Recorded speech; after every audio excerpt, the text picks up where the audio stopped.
രാത്രിയിൽ ആമേൻ സ്തോത്രം നിന്റെ പരാജയത്തിന്റെ ചരിത്രവുമായി, എണ്ണിപ്പറഞ്ഞ പരാജയത്തിന്റെ കണക്കുമായി, എണ്ണിപ്പറഞ്ഞ നിന്റെ കണ്ണുനീരുടെ കണക്കുമായി ഈ രാത്രി നീ ദൈവശബ്ദം കേൾക്കുന്നുവെങ്കിൽ നീ അറിയോ, നിന്റെ ചരിത്രത്തെ തിരിക്കാൻ കഴിയുന്ന ദൈവശബ്ദത്തിന്റെ മുമ്പിലാണ് ഇന്ന് രാത്രി നീ ആയിരിക്കുന്നത്.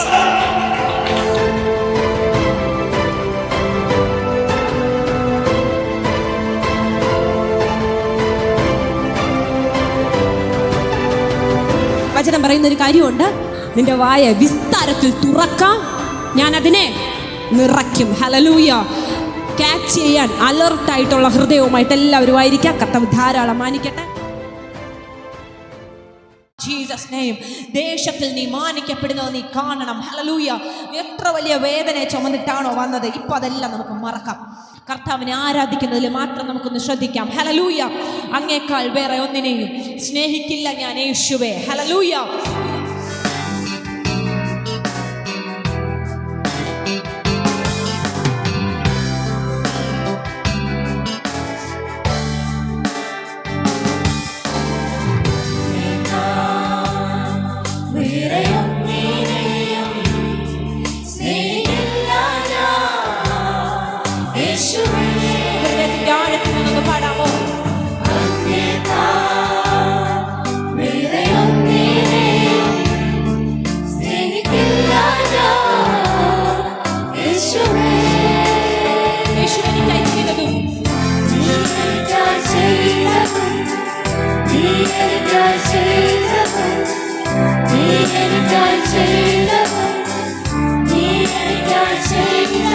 ഒരു കണ്ണു അത് കണ്ടിട്ടില്ല, അത് കേട്ടതില്ല, ഹൃദയത്തിൽ തോന്നിയതില്ല.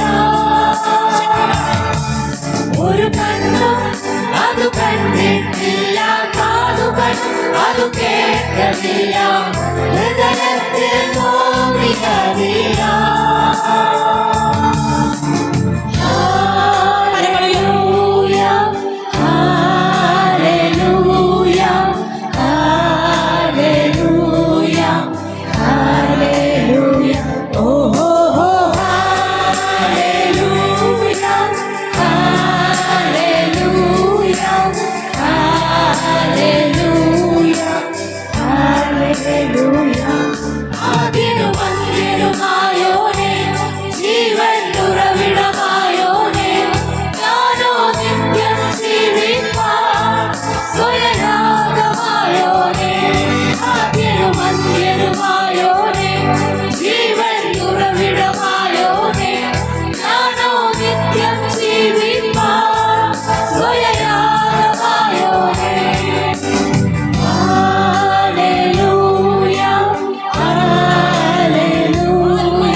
ഒരു കണ്ണും അത് കണ്ടിട്ടില്ല, അത് കേട്ടതില്ല, ഹൃദയത്തിൽ തോന്നിയതില്ല.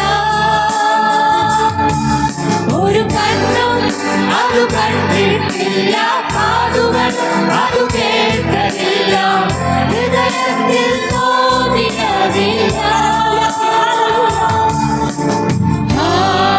Hallelujah, hallelujah, hallelujah.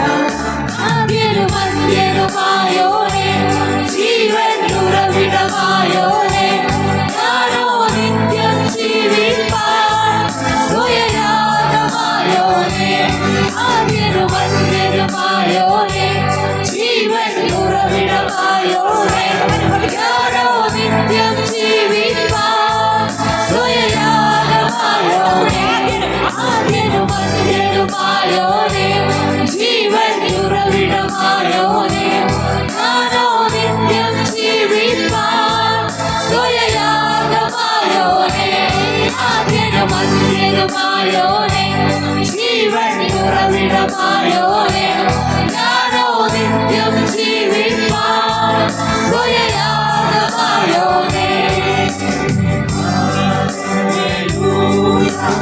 Hallelujah, hallelujah, hallelujah, ഓഹോ ഹല്ലേലൂയ, ഹല്ലേലൂയ, ഹല്ലേലൂയ, ഹല്ലേലൂയ.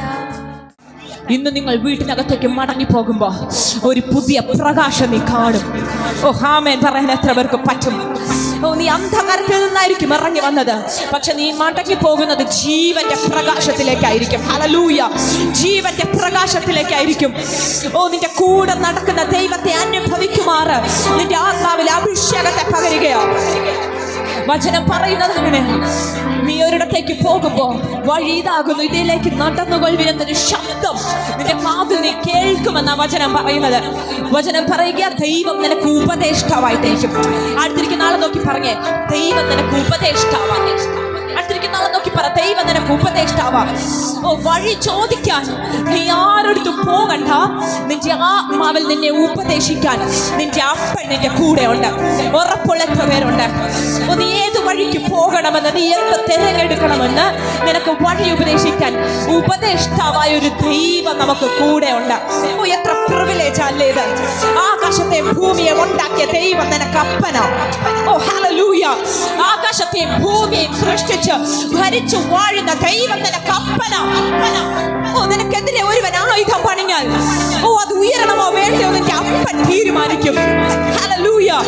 ഓ നിന്റെ മുടിയിലെ നിന്റെ മുടികളുടെ തലയിലെ മുടികളുടെ എണ്ണം പോലും അവന്റെ കയ്യിലിരിക്കുകയാ. കമോൺ, നീ എന്തിനെയാ പേടിക്കുന്നത്? ഈ ദൈവം നിനക്ക് അപ്പനാ. ഹല്ലേലൂയ. അഖിലാണ്ടത്തിന്റെ പ്രഭു നിനക്ക് അപ്പനത്രേ. കരങ്ങളെ ഉയർത്തി യേശുവിനൊന്ന് നന്ദി പറഞ്ഞേ. യേശുവേ നന്ദി എന്നൊന്ന് പറഞ്ഞേ. യേശുവേ നന്ദി, യേശുവേ നന്ദി. Thank you Jesus. എല്ലാവരും ദൈവസന്നിധിയിൽ നിന്നാട്ടെ. രാത്രി അനുഗ്രഹിക്കട്ടെ. ദൈവം നമ്മോട് സംസാരിക്കാൻ പോകുകയാണ്. എത്ര പേര് വിശ്വസിക്കുന്നു ദൈവം നമ്മോട് സംസാരിക്കാൻ പോകുന്നു എന്ന്? ഹല്ലേലൂയ. എൻ്റെ ശബ്ദം കേട്ട് പേടിക്കേണ്ടത് അങ്ങനെ സ്തോത്രം. ദീർഘമായ മീറ്റിങ്ങുകൾ ഉണ്ടായതുകൊണ്ട് ഉണ്ടായി ചെറിയ പ്രശ്നമാണ്. അതിൽ ശരിയാകുന്ന കുറച്ച് ദിവസം എടുക്കും. അതുകൊണ്ട് സ്തോത്രം, എൻ്റെ ശബ്ദം നിങ്ങൾ നോക്കണ്ട. ചിലപ്പം ഈ പാറപ്പുറത്ത് ചിരട്ട വരയ്ക്കുന്ന ശബ്ദം കേട്ടേക്ക്, നോ പ്രോബ്ലം. അത് നമ്മുടെ വിഷയമല്ല. ദൈവം നമ്മോട് സംസാരിക്കുന്നത് എന്ത് എന്നുള്ളതാണ് വിഷയം. സ്തോത്രം. മുമ്പ് ഞങ്ങൾ പാടാനൊക്കെ പോകുമ്പോൾ ഈ ശബ്ദമൊക്കെ ശ്രദ്ധിക്കുമായിരുന്നു. ഇപ്പം പ്രസംഗിക്കാൻ പോകുമ്പോൾ പൊതുവായി ശബ്ദം ശ്രദ്ധിക്കാറില്ല. നമ്മൾ പ്രാർത്ഥിക്കുന്ന കർത്താവേ, ഞങ്ങൾ എന്ത് പറഞ്ഞു അത് ജനത്തിന് മനസ്സിലായാൽ മതി. സ്തോത്രം. ഇടയ്ക്ക് അപ്പോൾ ഗ്യാപ്പൊക്കെ വീണാലും പ്രശ്നമൊന്നുമില്ല, നിങ്ങളത് മൈൻഡ് ചെയ്യേണ്ട. ഈ സ്തോത്രം, നിങ്ങൾ ദൈവത്തിൻ്റെ വചനം ശ്രദ്ധിച്ചാൽ ദൈവം നമ്മോട് ഈ പകൽ ഈ രാത്രി സംസാരിക്കുമെന്ന് വിശ്വസിക്കുന്നു. കഴിഞ്ഞ രാത്രി വലിയ ദൈവ സാന്നിധ്യം ഈ ഹോളിനകത്ത് ദൈവം അയച്ചു. ഇന്നും ഈ വർഷിപ്പ് നടക്കുമ്പോൾ ദൈവത്തിൻ്റെ ഈ സ്തോത്രം വലിയ മഹത്വം. ഈ അന്തരീക്ഷം പെട്ടെന്ന് ഷിഫ്റ്റാകുന്നത് എനിക്ക് മനസ്സിലായി. ഈ അവസാനത്തെ പാട്ട് പാടിക്കൊണ്ടിരിക്കുന്ന സമയത്ത് അന്തരീക്ഷം ഭയങ്കരമായി ഷിഫ്റ്റായി.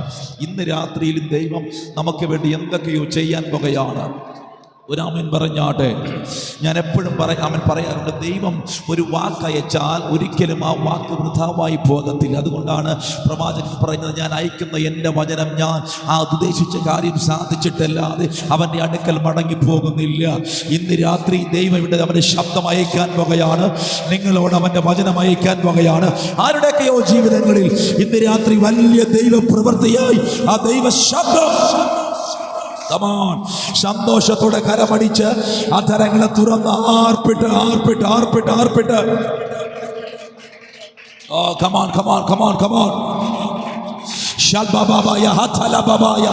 യേശുവിന്റെ നാമത്തിൽ ഈ പ്രാരംഭ സമയത്തിൽ ഇവിടെ എന്തൊക്കെയോ ദൈവം ചെയ്യുന്നു. ഇവിടെ എന്തൊക്കെയോ അസാധാരണമായി ഒരു മനുഷ്യന്റെ ഹൃദയത്തിൽ ഇന്ന് വരെ തോന്നിയിട്ടില്ലാത്ത, ചിന്തയിൽ പോലും വന്നിട്ടില്ലാത്ത ദൈവപ്രവൃത്തികൾ ഇന്ന് രാത്രി യേശുവിന്റെ നാമത്തിൽ ജീസസ് ഹല്ലേലൂയ. കർത്താവ് നമ്മോട് സംസാരിക്കും. ഒരു നല്ല ആമേൻ പറഞ്ഞാട്ടെ. അതുകൊണ്ട് നല്ലവണ്ണം നിങ്ങൾ പ്രതികരിച്ചോണം. ദൈവം സംസാരിക്കുന്നത് മനസ്സിലാക്കിയാൽ നല്ലവണ്ണം പ്രതികരിച്ചോണം. കാരണം ഇന്നലെ ഞാൻ പറഞ്ഞു, നിങ്ങൾ വായ് തുറന്നാൽ വാതിൽ തുറക്കും. പറഞ്ഞേ ഒരിക്കൽ കൂടെ, വായ് തുറന്നാൽ വാതിൽ തുറക്കും. ആമേൻ, സ്വന്തം. ഇന്നലെ പ്രിയ ദൈവദാസി പറഞ്ഞത് നിങ്ങൾ ശ്രദ്ധിച്ചു. നിങ്ങളെ നോക്കി നിങ്ങൾ പ്രവചിക്കണം, നിങ്ങളെ നോക്കി നിങ്ങൾ പ്രവചിക്കണം, നിങ്ങളെ നോക്കി നിങ്ങൾ പ്രവചിക്കണം, നിങ്ങളുടെ തലമുറകളെ നോക്കി നിങ്ങൾ പ്രവചിക്കണം. അവർ വട്ടപ്പൂജ്യമെന്ന് പറയരുത്. അവർ വാങ്ങിയത് 10 മാർക്കാണെങ്കിലും അടുത്ത എക്സാമിൽ 100 വാങ്ങും എന്ന് നിങ്ങൾ വായ് തുറന്ന് പറയണം. നിങ്ങൾ പറയുന്നത് എന്തോ നിങ്ങൾക്ക് വേണ്ടി ദൈവം അത് നിവർത്തിക്കാനിടയാകും. നിങ്ങൾ എന്ത് സംസാരിക്കുന്നോ അത് നിങ്ങൾക്കകത്ത് ദൈവം തുറക്കാനിടയാകും. ആമേൻ. ഞാനത് വിശ്വസിക്കുന്നു. നിങ്ങളുടെ വിശ്വാസത്തിന് വേണ്ടി ഞാനൊരു ഉദാഹരണം കൂടെ പറഞ്ഞു പോകാം. നമ്മൾ എന്നിട്ട് വചനത്തിലേക്ക് കയറാം. അത് തിരുവെടുത്തു നിന്ന് തന്നെയാണ്. ഉൽപ്പത്തിയുടെ പുസ്തകം 17-ാം അധ്യായം നിങ്ങൾ വായിക്കണം. നിങ്ങൾ വേണമെങ്കിൽ കുറിച്ചെടുക്കാൻ ഓർമ്മയിൽ വെച്ചാൽ മതി. വീട്ടിൽ പോയി വായിക്കും. ഉൽപ്പത്തി പുസ്തകം 17-ാം അധ്യായത്തിന്റെ ആരംഭ ഭാഗങ്ങളിൽ ദൈവം അബ്രഹാമിനോട് സംസാരിക്കുകയാണ്. എന്നെ കേൾക്കണം. ദൈവം 17-ാം അധ്യായത്തിൽ അബ്രഹാമിനോട് സംസാരിക്കുമ്പോൾ അബ്രഹാമിന്റെ വയസ്സ് 99 സെഞ്ചുറിക്ക് ഒറ്റ വയസ്സകലെ. അടുത്ത വർഷം 100 അടിക്കും എന്ന ചിന്തയിൽ 99 വയസ്സുമായി അബ്രഹാം നിൽക്കുകയാണ്. 99 വയസ്സാകുമ്പോൾ ദൈവം അബ്രഹാമിന്റെ അടുക്കൽ വന്ന് പറയുന്നു, അബ്രഹാമേ, ഞാൻ നിന്റെ പേര് മാറ്റാൻ പോകുകയാണ്. ഇനി നിന്റെ പേര് അബ്രാം എന്നല്ല, അബ്രഹാം എന്നാണ്. 17-ാം അധ്യായം വരെ ദൈവം പോലും അബ്രഹാമിനെ വിളിച്ചുകൊണ്ടിരുന്നത് അബ്രാം എന്ന് തന്നെയായിരുന്നു. 17-ാം അധ്യായം വരെ അവന്റെ പേര് അബ്രഹാം എന്നായിരുന്നില്ല. നിങ്ങൾ തിരുവെഴുത്തുകൾ പഠിച്ചാൽ മനസ്സിലാകും. ദൈവം പോലും അവനെ വിളിച്ചുകൊണ്ടിരുന്നത് അബ്രാം എന്നായിരുന്നു. എന്നാൽ 17-ാം അധ്യായത്തിൽ ദൈവം വന്ന് പറയുന്നു, അബ്രഹാമേ, നിന്റെ പേര് ഇനി അബ്രാം എന്നല്ല, അബ്രഹാം എന്നാക്കി ഞാൻ മാറ്റുകയാണ്. എന്റെ കൺഫ്യൂഷൻ എന്താണ്? ഈ പേര് മാറ്റുന്നതോട് ദൈവം ഉദ്ദേശിക്കുന്നത് എന്തുകൊണ്ടാണ്? ദൈവം ഇവന്റെ പേര് മാറ്റിയത്. ദൈവനോട് മോനെ, കഴിഞ്ഞ 24 വർഷമായി ഈ മനുഷ്യൻ വിശ്വസിക്കുന്നു ഒരു മകൻ ജനിക്കുമെന്ന്. അവനെ 75-ാം വയസ്സിൽ ദൈവം വിളിക്കുമ്പോൾ അവനോട് പറഞ്ഞു, ഞാൻ നിന്നെ വർദ്ധിപ്പിക്കും, ഒരു വലിയ ജാതിയാക്കും, നിന്നെ അനുഗ്രഹിക്കുന്നവരെ ഞാൻ അനുഗ്രഹിക്കും. ഇങ്ങനെ കുറെ വാഗ്ദത്തങ്ങൾ ദൈവം കൊടുക്കുമ്പോൾ ദൈവം പറഞ്ഞത്, നിന്റെ ഭാര്യയുടെ ഉദരത്തിൽ നിന്ന് ഒരു സന്താനം വരുമെന്ന് തന്നെയാണ്. കഴിഞ്ഞ 24 വർഷമായി ഇവനത് വിശ്വസിച്ചു. ഞാൻ പറയും, അവൻ 24 വർഷമായി അവൻ ഇസ്ഹാക്കിനെ അവന്റെ ഉദരത്തിൽ ചുമക്കുകയാണ്. ഓ കമോൺ, നിങ്ങൾ എൻ്റെ കൂടെ ഇല്ല. ഒരു സ്ത്രീക്ക് ഒരു കുഞ്ഞിനെ 9 മാസം മാത്രമേ ചുമക്കാൻ കഴിയൂ. എന്നാൽ വിശ്വാസത്താൽ അബ്രഹാം തന്റെ കുഞ്ഞിനെ 24 സംവത്സരങ്ങൾ, 17-ാം അധ്യായമാകുമ്പോൾ 24 സംവത്സരങ്ങൾ അവൻ വിശ്വാസത്താൽ അവന്റെ ആത്മാവിന്റെ ഉദരത്തിൽ ഇസ്ഹാക്കിനെ ചുമന്നുകൊണ്ടിരുന്നു.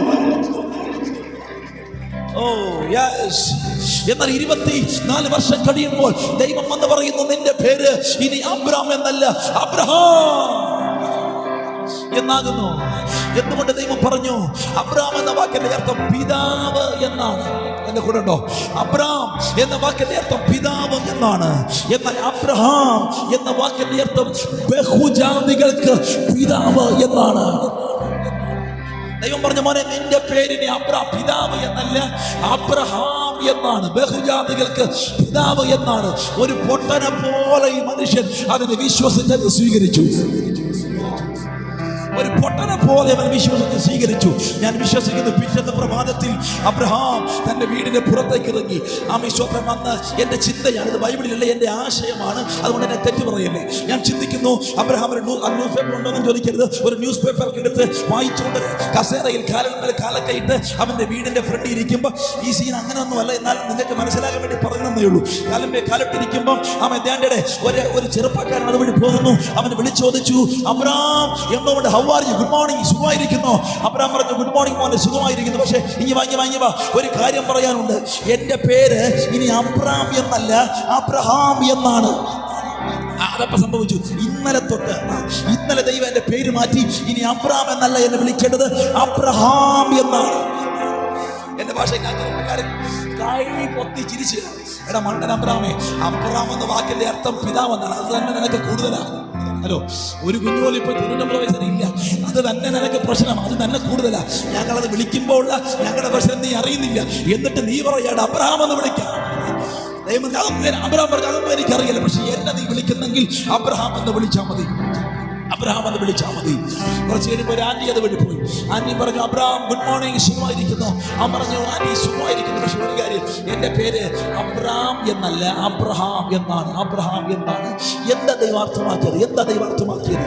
കഴിഞ്ഞ 24 വർഷം ഇവൻ വിശ്വസിച്ചു, ഒന്നും നടന്നില്ല. ഞാൻ ദൈവത്തിന്റെ സമയത്ത് ബഹുമാനിക്കുന്നു. എങ്കിലും ഞാൻ നിങ്ങൾക്ക് മനസ്സിലാക്കാൻ വേണ്ടി പറയുകയാ. 24 വർഷങ്ങൾ വിശ്വസിച്ചു, പക്ഷേ ഒന്നും നടന്നില്ല. എന്നാൽ 25ാമത്തെ വർഷം ദൈവം പറഞ്ഞു, മോനെ, ഇനി നിന്റെ പേര് നീ അബ്രാം എന്ന് മാറ്റിയിട്ട് അബ്രഹാം എന്ന് പറയുമ്പോൾ നീ നിന്റെ വിശ്വാസം പറയുകയാണ്. You are talking your faith. നീ നിന്നെ നോക്കി പ്രവചിക്കുകയാണ്. You are prophesying of yourself. നീ 24 വർഷം വിശ്വസിച്ചില്ലേ? ഇനി ഒരു വർഷം നീ വിശ്വാസം പറ. നീ പ്രവചിക്ക.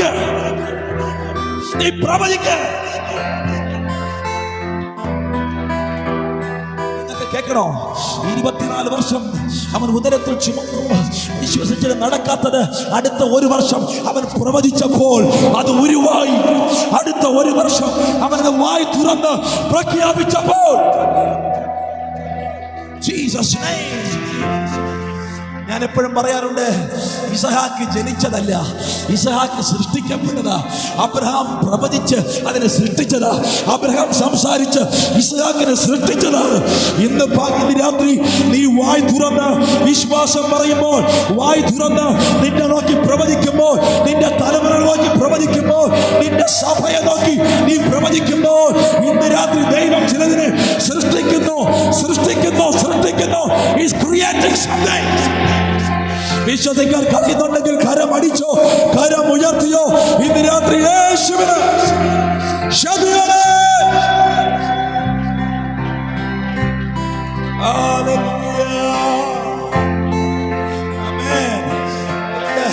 അടുത്ത ഒരു 40 മിനിറ്റ് നിങ്ങൾ ഈ ദൈവശബ്ദത്തിന് നല്ലവണ്ണം പ്രതികരിച്ചോണം.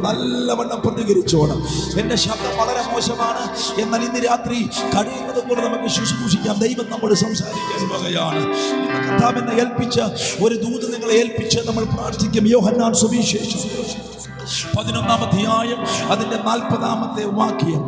ഈ ഭാഗം ഞാൻ ഒത്തിരി എടുത്ത് പ്രസംഗിച്ചിട്ടുള്ള ഒരു ഭാഗമാണ്. ഒരു പക്ഷേ നിങ്ങൾ ഓൺലൈനിൽ എന്നെ ശ്രദ്ധിച്ചിട്ടുണ്ടെങ്കിൽ ഒരു പക്ഷേ ഇത് ഓവർലാപ്പിംഗ് ആയിരിക്കാം. എങ്കിലും ഇന്ന് രാത്രി ദൈവം എന്നെ ഈ സഭയോട് ഉള്ള ബന്ധത്തിൽ, ഇന്ന് രാത്രി വന്നിരിക്കുന്നവരോടുള്ള ബന്ധത്തിൽ ഇവരോട് സംസാരിക്കാൻ ദൈവം എന്നെ ഏൽപ്പിച്ച ദൂത് യോഹന്നാൻ സുവിശേഷം 11-ാം അധ്യായത്തിന്റെ 40-ാമത്തെ വാക്യം ഒരാൾക്കൊന്ന് വായിക്കാം. കമാ. യേശു അവളോട്,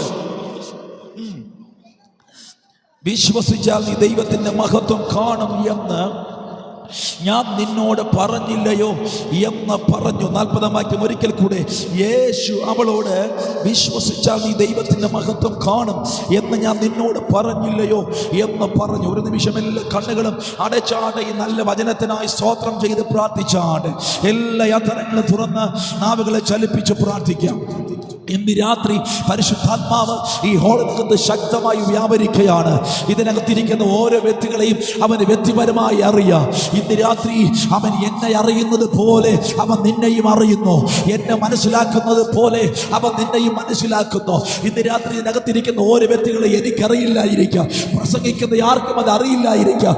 എന്നാൽ ഇന്ന് രാത്രി നിന്റെ ഹൃദയത്തിനകത്ത് എന്തുണ്ടെന്നും നീ ആരാണെന്നും നിന്റെ ഹൃദയത്തിൽ പോകുന്ന ചിന്തകൾ പോലും, നിന്റെ നിരാശകളുടെ ആഴം, നിന്റെ കണ്ണുനീർ തുള്ളികളുടെ എണ്ണം പോലും എണ്ണിയിരിക്കുന്ന ദൈവം ഇന്ന് രാത്രി ഹോളിനകത്ത് വ്യാപരിക്കുന്നത് കൊണ്ട് എല്ലാവരും അധരങ്ങളെ തുറന്ന് ശബ്ദം ഉയർത്തി കർത്താവിന് സ്തോത്രം പറഞ്ഞാട്ടെ.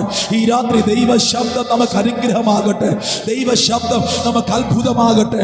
ദൈവ ശബ്ദം നമുക്ക് വിടുതലാകട്ടെ. കമാൺ, എല്ലാ നാവുകളും ചലിക്കട്ടെ. പോരല്ലോ ശബ്ദം ഉയരട്ടെ. ഈ ഹോളിന്റെ ഈ അറ്റം മുതൽ അങ്ങേ അറ്റം വരെ ഇതിനകത്തിരിക്കുന്ന എല്ലാവരുടെയും ശബ്ദം ദൈവസന്നിധിയിൽ തുറന്ന്, അധരങ്ങളെ തുറന്ന്, അന്യഭാഷകളുള്ളവർ അന്യഭാഷകളിൽ ഇല്ലെങ്കിൽ കഴിയുന്നത് പോലെ അവനെ സ്തോത്രം പറഞ്ഞാട്ട്. അവന്റെ നാമം എവിടെ ഉയർത്തപ്പെട്ടാലും അവിടെ അത്ഭുതങ്ങൾ നടക്കും. അവന്റെ നാമം എവിടെ ഉയർത്തപ്പെട്ടാലും അവിടെ അടയാളങ്ങൾ നടക്കും. അവന്റെ നാമം എവിടെ ഉയർത്തപ്പെട്ടാലും അവിടെ അവൻ ഇറങ്ങി വരും. അവന്റെ നാമം എവിടെ ഉയർത്തപ്പെട്ടാലും അവിടെ ദൈവ പ്രവർത്തികളുടെ ആരംഭമുണ്ടാകും. ഇന്ന് രാത്രി വിശ്വസിക്കുന്നവർ കരമടിക്കുന്നെങ്കിൽ നല്ലവണ്ണം കരമടിച്ചോ.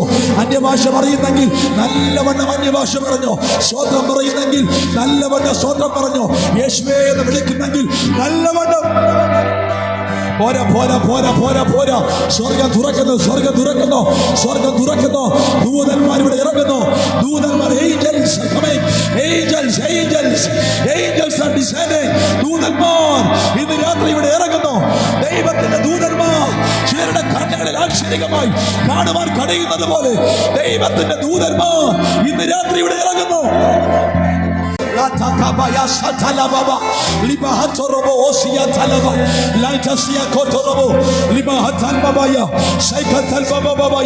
ഈ അന്തരീക്ഷത്തിൽ മുഴുവനും ദൈവമഹത്വം നിറയട്ടെ.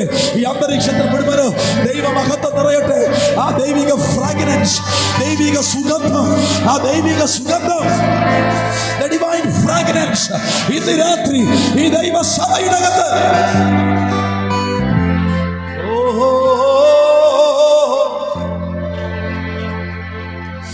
ഓ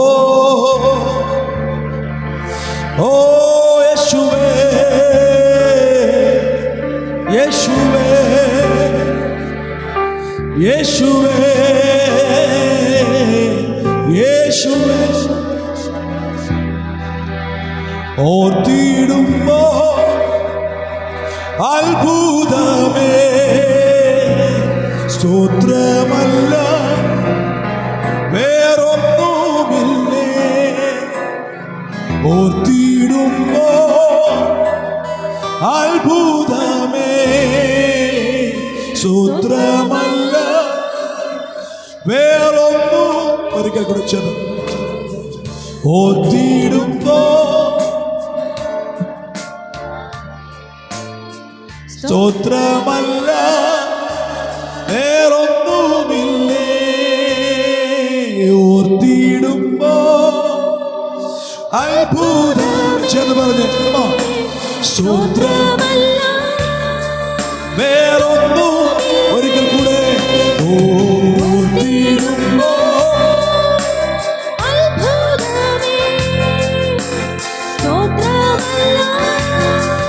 വേറൊന്നും. അധരമുയർത്തി ഓ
നല്ല പിതാവേ, ഞങ്ങൾ ഒരുമിച്ച് ഇന്ന് രാത്രി ദൈവമുഖത്തേക്ക് നോക്കുന്നു.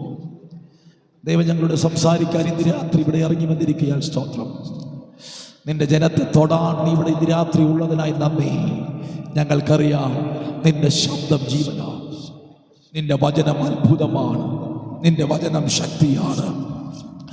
ഇന്ന് രാത്രി നിന്റെ വചനത്തിനകത്ത് എന്തെല്ലാം ഉണ്ടോ അതെല്ലാം ഈ ജനത്തിന്റെ മുകളിൽ ഇന്ന് രാത്രി റിലീസ് ആകട്ടെ.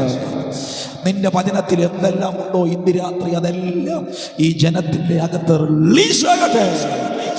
ദൈവം നിന്റെ ജനത്തോട് സംസാരിക്കും. വചനം അങ്ങയിലേത് യേശുവിന്റെ നാമത്തിൽ തന്നെ. ആമേൻ, ആമേൻ, ആമേൻ. യോഹന്നാൻ സുവിശേഷം 11-ാം അധ്യായം അതിൻ്റെ 40-ാം വാക്യമാണ് ഇന്ന് രാത്രി ചിന്തയ്ക്ക് ആധാരമായി നമ്മൾ വായിച്ചത്. തിരുവെഴുത്തുകൾ പറയുന്നു, യേശു അവളോട്, വിശ്വസിച്ചാൽ നീ ദൈവത്തിൻ്റെ മഹത്വം കാണും എന്ന് ഞാൻ നിന്നോട് പറഞ്ഞില്ലയോ എന്ന് പറഞ്ഞു. കരമുയർത്തി ഒരു നല്ല ഹല്ലേലൂയ പറഞ്ഞു. യേശു അവളോട്, നീ വിശ്വസിച്ചാൽ ദൈവത്തിൻ്റെ മഹത്വം കാണും എന്ന് ഞാൻ നിന്നോട് പറഞ്ഞില്ലയോ എന്ന് പറഞ്ഞു. ഇന്ന് രാത്രി നിങ്ങളോട് പരിശുദ്ധാത്മാവിന് സംസാരിക്കാനുള്ള ചിന്ത, ദൈവിക ദൂതിതാണ്. നിങ്ങൾ വിശ്വസിച്ചാൽ ദൈവത്തിൻ്റെ മഹത്വം കാണും. ഓ, നിങ്ങൾ ആമേൻ പറഞ്ഞില്ലല്ലോ. നിങ്ങൾ വിശ്വസിച്ചാൽ ദൈവത്തിൻ്റെ മഹത്വം കാണും. If you believe, you will see the glory of God. നിങ്ങൾ വിശ്വസിച്ചാൽ ദൈവത്തിൻ്റെ മഹത്വം കാണും. ആ കരമുയർത്തി ഒന്ന് പറഞ്ഞ്, വിശ്വസിച്ചാൽ ദൈവത്തിൻ്റെ മഹത്വം കാണും. വിശുദ്ധ തിരുവെഴുത്തുകളിൽ മഹത്വം എന്ന വാക്ക് ഒത്തിരി പ്രാവശ്യം വിശുദ്ധ വേദപുസ്തകം പറഞ്ഞിരിക്കുന്നു. എന്നാൽ യോഹന്നാൻ സുവിശേഷം 11-ാം അധ്യായത്തിന്റെ 40-ാം വാക്യത്തിൽ വ്യത്യസ്തമായ ഒരു പ്രദർശനം, വ്യത്യസ്തമായ മഹത്വത്തിന്റെ ഒരു പ്രദർശനമാണ് യേശു സംസാരിക്കുന്നത്. നീ വിശ്വസിച്ചാൽ ദൈവത്തിന്റെ മഹത്വം കാണും. വിശുദ്ധ വേദപുസ്തകത്തിൽ 4 പ്രധാന സുവിശേഷങ്ങളുണ്ട്. മത്തായി, മർക്കോസ്, ലൂക്കോസ്, യോഹന്നാൻ തുടങ്ങിയ 4 സുവിശേഷങ്ങളാണ് നിങ്ങൾ വിശുദ്ധ വേദപുസ്തകത്തിൽ കാണുന്നത്. ഈ 4 സുവിശേഷങ്ങളിൽ നിന്ന് ആദ്യത്തെ 3 സുവിശേഷങ്ങളെക്കാൾ വ്യത്യസ്തമായി മനോഹരമായി എഴുതപ്പെട്ടിരിക്കുന്ന ഒരു സുവിശേഷമാണ് യോഹന്നാന്റെ സുവിശേഷം. ഇനിയുള്ള കുറച്ച് മിനിറ്റുകൾ നിങ്ങൾ എന്നെ വളരെ ശ്രദ്ധയോടെ ശ്രദ്ധിക്കണം. എങ്കിൽ മാത്രമേ ഈ രാത്രി ദൈവ ശബ്ദം എന്നാൽ നിനക്ക് മനസ്സിലാകത്തുള്ളൂ. ഈ 3 സുവിശേഷങ്ങളിൽ നിന്ന് യോഹന്നാനെ വ്യത്യസ്തമാക്കുന്നത് എന്താണ്, യോഹന്നാൻ സുവിശേഷത്തെ വ്യത്യസ്തമാക്കുന്ന ഫാക്ടർ എന്താണ്, ആ ഒരു പ്രത്യേകത എന്താണ്? ഇന്ന് രാത്രി സ്വന്തം യോഹന്നാൻ സുവിശേഷത്തിന്റെ പ്രത്യേകത അത് ആ എഴുതിയ എഴുത്തുകാരൻ തന്നെയാണ്. യേശു ക്രിസ്തുവിനെ ഏറെ സ്നേഹിച്ച ശിഷ്യൻ എന്ന് വിശേഷണം പ്രാപിച്ച ഒരു ശിഷ്യനായിരുന്നു യോഹന്നാൻ സുവിശേഷം. യോഹന്നാൻ സ്വന്തം അപ്പോസ്തലൻ എന്ന് പറഞ്ഞാൽ സ്നേഹത്തിന്റെ അപ്പോസ്തലൻ എന്ന് വിളിപ്പേര് കിട്ടിയ അപ്പോസ്തലൻ. യോഹന്നാൻ അപ്പോസ്തലൻ എഴുതിയ സുവിശേഷമാണ് യോഹന്നാൻ സുവിശേഷം. അതുകൊണ്ട് മറ്റാരെക്കാളും യേശുവിനെ യോഹന്നാൻ നന്നായി അറിയാമായിരുന്നു. മറ്റാരെക്കാളും യേശുവിനെ യോഹന്നാൻ സ്നേഹിച്ചിരുന്നു. യേശു മറ്റാരെക്കാളും സ്നേഹിച്ചതിനേക്കാൾ യോഹന്നാനെ സ്നേഹിച്ചിരുന്നു. എൻ്റെ ഭാഷയിൽ ദൈവത്തിന് മുഖപക്ഷമില്ല, യേശുവിന് പാഷ്യാലിറ്റി ഇല്ല. എന്നാൽ എവിടെയോ എന്തൊക്കെയോ ഒരു ഫേവർ ദൈവം പത്രോസിനോട് കാണിക്കുന്നതിനേക്കാൾ, യാക്കോബിനോട് കാണിക്കുന്നതിനേക്കാൾ യോഹന്നാനോട് കാണിച്ചിരുന്നു. അതുകൊണ്ടാണ് ബൈബിൾ യോഹന്നാൻ സുവിശേഷം എഴുതിയിരിക്കുന്നത് യേശു സ്നേഹിച്ച ശിഷ്യൻ എന്ന്. ഇന്ന് രാത്രി യേശുവിനൊരു പ്രത്യേക ഫേവർ യോഹന്നാനോട് ഉണ്ടായിരുന്നു. യേശുവിനെ യോഹന്നാൻ അറിഞ്ഞതുപോലെ വേറെ ആരും അറിഞ്ഞില്ല. യേശുവിനെ നന്നായി യോഹന്നാൻ അറിഞ്ഞിരുന്നത് കൊണ്ട് മറ്റാരെഴുതുന്നതിനേക്കാൾ യേശുവിനെ കുറിച്ച് യോഹന്നാൻ നന്നായി അവന്റെ സുവിശേഷത്തിൽ എഴുതി വെച്ചിരിക്കുകയാണ്. ഏതൊരു ചെറിയ മനുഷ്യൻ വായിച്ചാലും യേശു ആരാണെന്ന് യോഹന്നാൻ സുവിശേഷത്തിൽ മനസ്സിലാകും. യേശു എന്തായിരുന്നു എന്ന്, അവൻ എന്തിനു വേണ്ടി വന്നു എന്ന്, അവൻ ലോകത്തിൽ എന്തിനു വേണ്ടി വന്നു, അവൻ എന്തിനു പ്രത്യക്ഷപ്പെട്ടു എന്നും, അവൻ എന്തിനു മനുഷ്യനായി ഈ ലോകത്തിൽ വന്നു എന്നും മറ്റാര് വായിക്കുന്നതിനേക്കാൾ അധികം യോഹന്നാൻ സുവിശേഷം വായിച്ചാൽ നിങ്ങൾക്ക് മനസ്സിലാകും. ബ്രാഹ്മൺ പറഞ്ഞാട്ടെ വൈ? കാരണം യോഹന്നാന് യേശുവിനെ നന്നായി അറിയാമായിരുന്നു. എന്റെ ചോദ്യം, യോഹന്നാനെ, how could you do this? നിനക്ക് ഇതെങ്ങനെ ചെയ്യാൻ പറ്റി? നിന്റെ സുവിശേഷം ഇത്ര മനോഹരമായി നിനക്ക് എങ്ങനെ എഴുതാൻ പറ്റി? മാർക്കോസ് പ്രസന്റ് ചെയ്തതിനേക്കാൾ, മത്തായി പ്രസന്റ് ചെയ്തതിനേക്കാൾ, ലൂക്കോസ് പ്രസന്റ് ചെയ്തതിനേക്കാൾ നീ എങ്ങനെ യേശുവിനെ ഇത്ര നന്നായി വരച്ചു കാണിച്ചത്? യോഹന്നാൻ പറയും, നിങ്ങൾക്കറിയില്ലേ എൻ്റെ പേര് സ്നേഹത്തിന്റെ അപ്പോസ്തലൻ എന്നാണ്. എന്നെ പോലെ അവൻ ആരും അറിഞ്ഞിട്ടില്ല. നിങ്ങളെ സംബന്ധിച്ച് യേശു ഒരു പ്രവാചകനായിരിക്കാം, നിങ്ങളെ സംബന്ധിച്ച് യേശു പ്രവാചകന്മാരിൽ ഒരുത്തനായിരിക്കാം. എന്നെ സംബന്ധിച്ച് അവൻ ജീവിതത്തിന്റെ ഒരു ഭാഗമല്ല. നിങ്ങളെ സംബന്ധിച്ച് യേശു ജീവിതത്തിന്റെ ഒരു ഭാഗമായിരിക്കാം. എന്നാൽ എന്നെ സംബന്ധിച്ച് അവൻ ജീവിതത്തിന്റെ ഭാഗമല്ല. എന്റെ ജീവിതം മുഴുവനും യേശു തന്നെയാണ്. ഞാനിപ്പോൾ ആയിരിക്കുന്നത് അവനാ.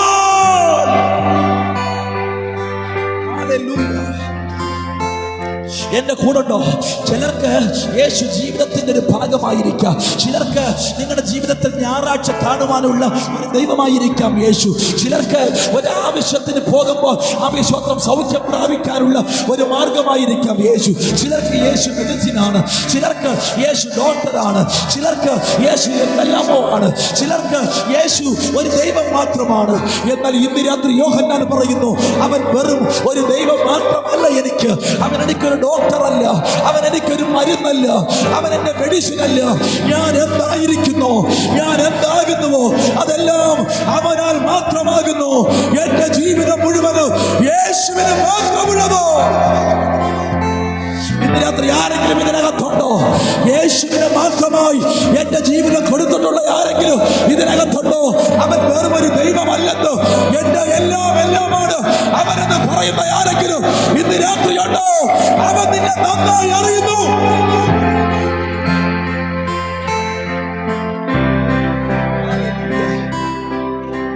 പാസ്റ്റർ, നിങ്ങൾക്കത് മനസ്സിലായി. പക്ഷേ യേശുവിനെ ഇത്ര കണ്ട് സ്നേഹിച്ചത് കൊണ്ട് യോഹന്നാൻ എന്തെങ്കിലും പ്രത്യേകത ഉണ്ടായോ? നിങ്ങൾക്ക് കേൾക്കണോ? യോഹന്നാൻ എന്ത് പ്രത്യേകത ഉണ്ടായി എന്ന്? അവൻ വർഷങ്ങൾക്ക് പുറകിൽ യേശു കർത്താവ് മരിച്ചതിന് ശേഷം ഡൊമിനീഷ്യൻ ചക്രവർത്തി സ്വത്രം ഭരിക്കുന്ന സമയത്ത്, റോമ സാമ്രാജ്യം ഭരിക്കുന്ന സമയത്ത് ക്രിസ്ത്യാനികൾക്കെതിരെ ശക്തമായ ഒരു പീഡയുണ്ടായി. ആ വകയിൽ അവൻ യോഹന്നാനെ കൂടെ അവർ പിടിച്ചു. എന്റെ കൂടെ ഉണ്ടോ? നിങ്ങൾ എന്റെ കൂടെ ഉണ്ടോ? യോഹന്നാനെ കൊല്ലേണ്ടതിന് അവർ പിടിച്ചു. എന്നാൽ നിങ്ങൾക്ക് കേൾക്കണോ?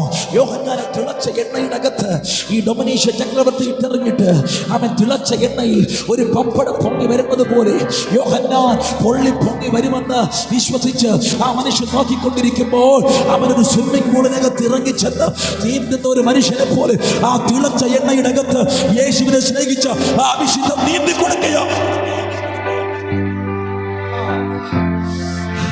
ഞാൻ ഇങ്ങനെ ചിന്തിക്കുന്നു, യോഹന്നാൻ ഡൊമിനീഷ്യനോട് പറഞ്ഞു, ഡൊമിനീഷ്യൻ ഒരു സ്വപ്നം ഒരു ടവലും കൂടെ തന്നിരുന്നെങ്കിൽ ഞാൻ ഇതിനകത്ത് കുളിച്ച് കയറുമായിരുന്നു.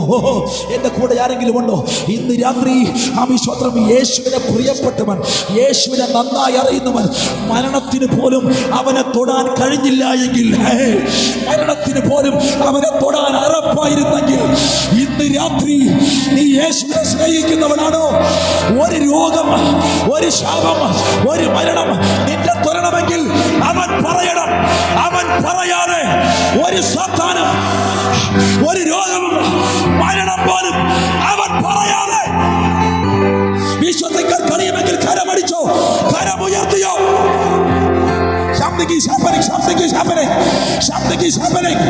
ഇന്ന് രാത്രി ഇവിടെ എന്തോ സംഭവിക്കുന്നു?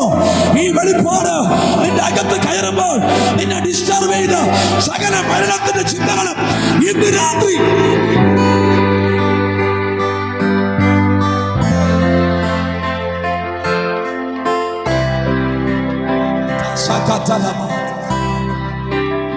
ഹല്ലേലൂയ. ഒരു ആമേൻ പറഞ്ഞാട്ടെ, ഒരു നല്ല ആമേൻ പറഞ്ഞാട്ടെ. ഇന്ന് രാത്രി വിശ്വസിച്ച് നീ യേശുവിനെ സ്നേഹിക്കാൻ തുടങ്ങുമ്പോൾ, നീ യേശുവിനെ സ്നേഹിക്കാൻ തുടങ്ങുമ്പോൾ നിനക്ക് സ്നേഹിക്കാൻ ഒത്തിരി കാര്യങ്ങളുണ്ടാകാം. ചിലർക്ക് ചില TV സീരിയലുകൾ ഭയങ്കര ഇഷ്ടമാണ്, ചിലർക്ക് സച്ചിൻ ടെണ്ടുൽക്കർ ഭയങ്കര ഇഷ്ടമാണ്, ചിലർക്ക് ഷാരൂഖ് ഖാനെയൊക്കെ ഭയങ്കര ഇഷ്ടമാണ്. ഇന്ന് രാത്രി ഗുഡ്, നിങ്ങൾ ഇഷ്ടപ്പെട്ടു. എന്നാൽ നിങ്ങൾ ഭൂമിയിൽ ഇഷ്ടപ്പെടുന്ന എന്തിനെ കാണും? നിന്റെ അപ്പനെ സ്നേഹിക്കാൻ തുടങ്ങിയ, യേശുവിനെ സ്നേഹിക്കാൻ തുടങ്ങിയ, യേശു അപ്പായെ സ്നേഹിക്കാൻ തുടങ്ങിയ ആ മൊമെന്റിൽ നിന്റെ ലൈഫ് തിരിയുകയാണ്. ഇന്ന് രാത്രി ഈ കൊയർ ടീമിലെ യുവജനങ്ങളോട് ഞാൻ സംസാരിക്കുന്നു. ഇന്ന് രാത്രി എന്നെ കേൾക്കുന്ന യുവാക്കന്മാരോട് സംസാരിക്കുന്നു. ഏതെങ്കിലും ഒരു പോയിന്റിൽ വെച്ച് നീ യേശുവിനെ ആഴമായി സ്നേഹിക്കാൻ തുടങ്ങുമ്പോൾ നിന്റെ ലൈഫിന്റെ ചരിത്രം അതോടെ തിരിയുകയാണ്.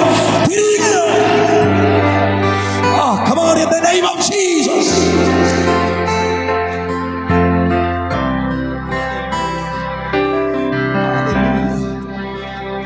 കരം ഉയർത്തി വരാമേ പറഞ്ഞാട്ടെ. യേശു നിന്റെ വാലന്റൈൻ ആയിരിക്കട്ടെ, അവൻ നിന്റെ സ്വന്തം സ്നേഹിതനായിരിക്കട്ടെ, നിന്റെ ലവർ യേശു ആയിരിക്കട്ടെ. ഇന്ന് രാത്രി അൺവാണ്ടഡ് റിലേഷൻഷിപ്പിനകത്ത് പോകുന്നതിന് മുമ്പ് ഈ രാത്രി ഈ ശബ്ദങ്ങൾക്ക് യേശു നിന്റെ ലവർ ആയിരിക്കട്ടെ, നിന്റെ ലവർ യേശുവായിരിക്കട്ടെ. ഇന്ന് രാത്രി നിന്റെ വാലന്റൈൻ യേശുവായി മാറിയാൽ അവൻ പിന്നെ നിന്നെ തൊടാൻ ലോകത്തിലെ എന്തിനും അവനോട് പെർമിഷൻ ചോദിക്കേണ്ടി വരും. ഈവൻ മരണത്തിന് പോലും നിന്റെ അടുക്കൽ വരണമെങ്കിൽ അവനോട് പെർമിഷൻ ചോദിക്കണം. ഇന്ന് രാത്രി വിശ്വസിക്കാൻ കഴിയുമെങ്കിൽ ഈ ദൂതൻ നിന്റെ ചരിത്രത്തെ തിരിക്കുകയോ.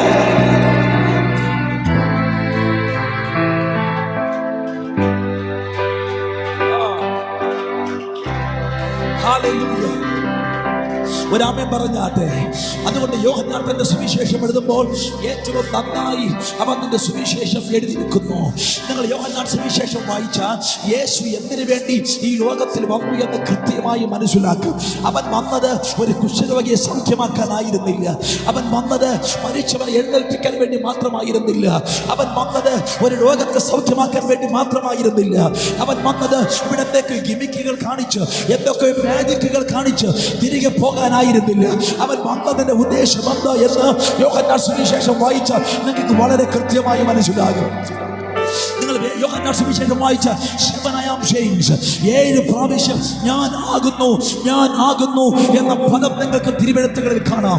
എന്ന് പറഞ്ഞാൽ ഞാൻ ആടുകളുടെ വാതിലാകുന്നു, ഞാൻ തന്നെ വഴിയും സത്യവും ജീവനുമാകുന്നു, ഞാൻ ജീവന്റെ അപ്പമാകുന്നു എന്ന് തുടങ്ങി 7 പ്രാവശ്യമായ ഞാൻ ആകുന്നു എന്ന് യേശു പറയുകയാണ്. മറ്റൊരു സുവിശേഷത്തിലും നിങ്ങൾക്ക് ഇത്ര തവണ ഈ പദം കാണാൻ കഴിയില്ല. പിന്നെ എങ്ങനെയാണ് യോഹന്നാൻ മാത്രം അതിനെ പിക്ക് ചെയ്യുന്നത്? യോഹന്നാൻ അറിയാമായിരുന്നു ഇവൻ ആരാണ് എന്ന്. യേശു ആരാണ് എന്ന് യോഹന്നാൻ അറിയാമായിരുന്നു. അതെന്താ പാസ്റ്റർ അങ്ങനെ പറയാൻ കാര്യം? ഈ ഐ ആം സെയിൻസ്, ഞാൻ ആകുന്നു എന്ന് പറയുന്ന പദം യോഹന്നാന് ഒരു പുതിയ പദമല്ല. നിങ്ങൾ തിരുവെഴുത്തിൽ വായിച്ചാൽ അവൻ ഒരിക്കൽ പുറപ്പാട് പുസ്തകത്തിൽ ദൈവം മോശയോട് ചോദിക്കുകയാണ്, what is your name? നിന്റെ പേര് എന്താണ്? അവൻ ദൈവത്തോട് ചോദിക്കുന്നു, നിന്റെ പേര് എന്താണ്? അവൻ മോശ ചിന്തിച്ചു ദൈവത്തിന് പേരില്ലാത്തത് കൊണ്ട് ദൈവം പറയാനൊന്നും മടിക്കുമെന്ന്. എന്നാൽ ചിന്തിക്കാതെ ദൈവം അവനോട് പറയുന്നു, അവൻ മോശേ നിനക്ക് എന്റെ പേരറിയണമല്ലേ, നിനക്ക് ഞാൻ ആരാണെന്ന് അറിയണമല്ലേ? നീ കേട്ടോ, ഞാൻ ആകുന്നവൻ, ഞാൻ ആകുന്നു. പഴയ നിയമത്തിൽ ദൈവം തന്റെ പേര് പറയുന്നു, ഞാൻ ആകുന്നവൻ, ഞാൻ ആകുന്നു. പുതിയ നിയമത്തിൽ യോഹന്നാൻ പറയുന്നു, ഇതാ അവൻ ഞാൻ ജീവന്റെ അപ്പമാകുന്നു. പഴയ നിയമത്തിൽ ഞാൻ ആകുന്നു, ഞാൻ ആകുന്നു എന്ന് മോശയ്ക്ക് വെളിപ്പെട്ടവൻ പുതിയ നിയമത്തിൽ ഇതാ ആശ്ചര്യമായി ഇറങ്ങി നിൽക്കുന്നു, ഞാൻ തന്നെ വഴിയും സത്യവും.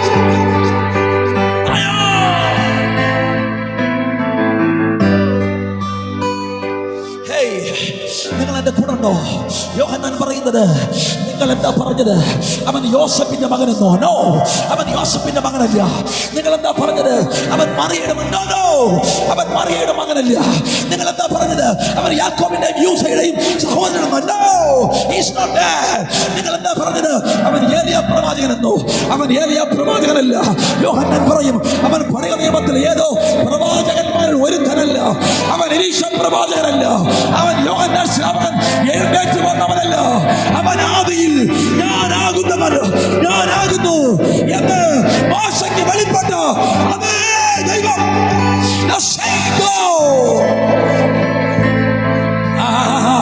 വിശ്വസിക്കാൻ കഴിയുമെങ്കിൽ അവൻ ആരാധിച്ചു. നീ ആരാധിക്കുന്ന യേശു വെറുമൊരു പ്രവാചകനല്ലെന്നറിയാം. അവൻ വെറുമൊരു മനുഷ്യനല്ല. അവൻ വെറുമൊരു പ്രവാചകന്മാരിൽ ഒരുത്തനല്ല. അവൻ മോശയ്ക്ക് ഞാനാകുന്നു എന്ന് വെളിപ്പെട്ട ദൈവമാണ്. അവൻ സർവശക്തൻ, അവൻ സർവവ്യാപി, അവൻ സർവജ്ഞാനി.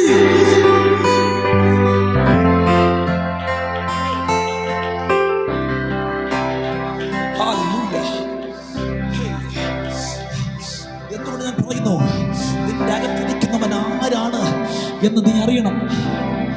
നിന്റെ അകത്ത് വെളിപ്പെട്ടിരിക്കുന്നവൻ ആരാണ് എന്നറിയണം. നിന്റെ അപ്പൻ ആരാണ് എന്ന് നീ അറിയണം.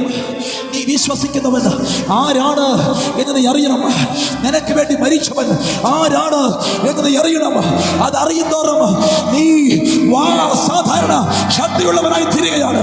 അവൻ ആരാണെന്ന് അറിയുന്നോറും, എന്റെ അകത്തിരിക്കുന്നവൻ ആരാണെന്ന് അറിയുന്നോറും നീ അപരാജനായി മാറുകയാണ്. ഒരു പരാജയത്തിനും ഒരു നിരാശയ്ക്കും നിന്നെ എന്നേക്കുമായി തകർക്കാൻ കഴിയില്ല. നീ പുറത്തു വരും. You will come out.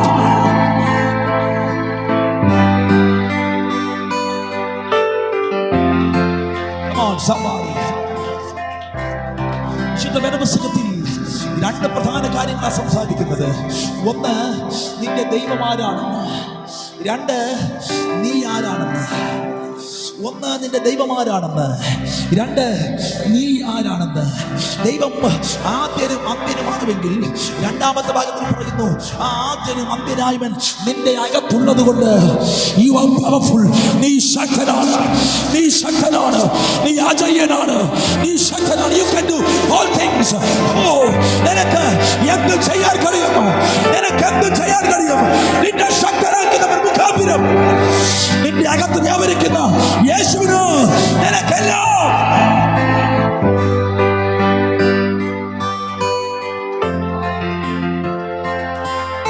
കരമുയർത്തിവര് hallelujah പറഞ്ഞു. ഇങ്ങനെ യോഹന്നാൻ സുവിശേഷം നിങ്ങൾ വായിക്കുമ്പോഴെല്ലാം അവൻ ആരാണ് എന്നും എന്തിനു വേണ്ടി വന്നു എന്ന തിരുവെഴുത്തുകൾ വായിക്കുന്നു. നിങ്ങൾ 5-ാം അധ്യായം വായിച്ചു നോക്ക്.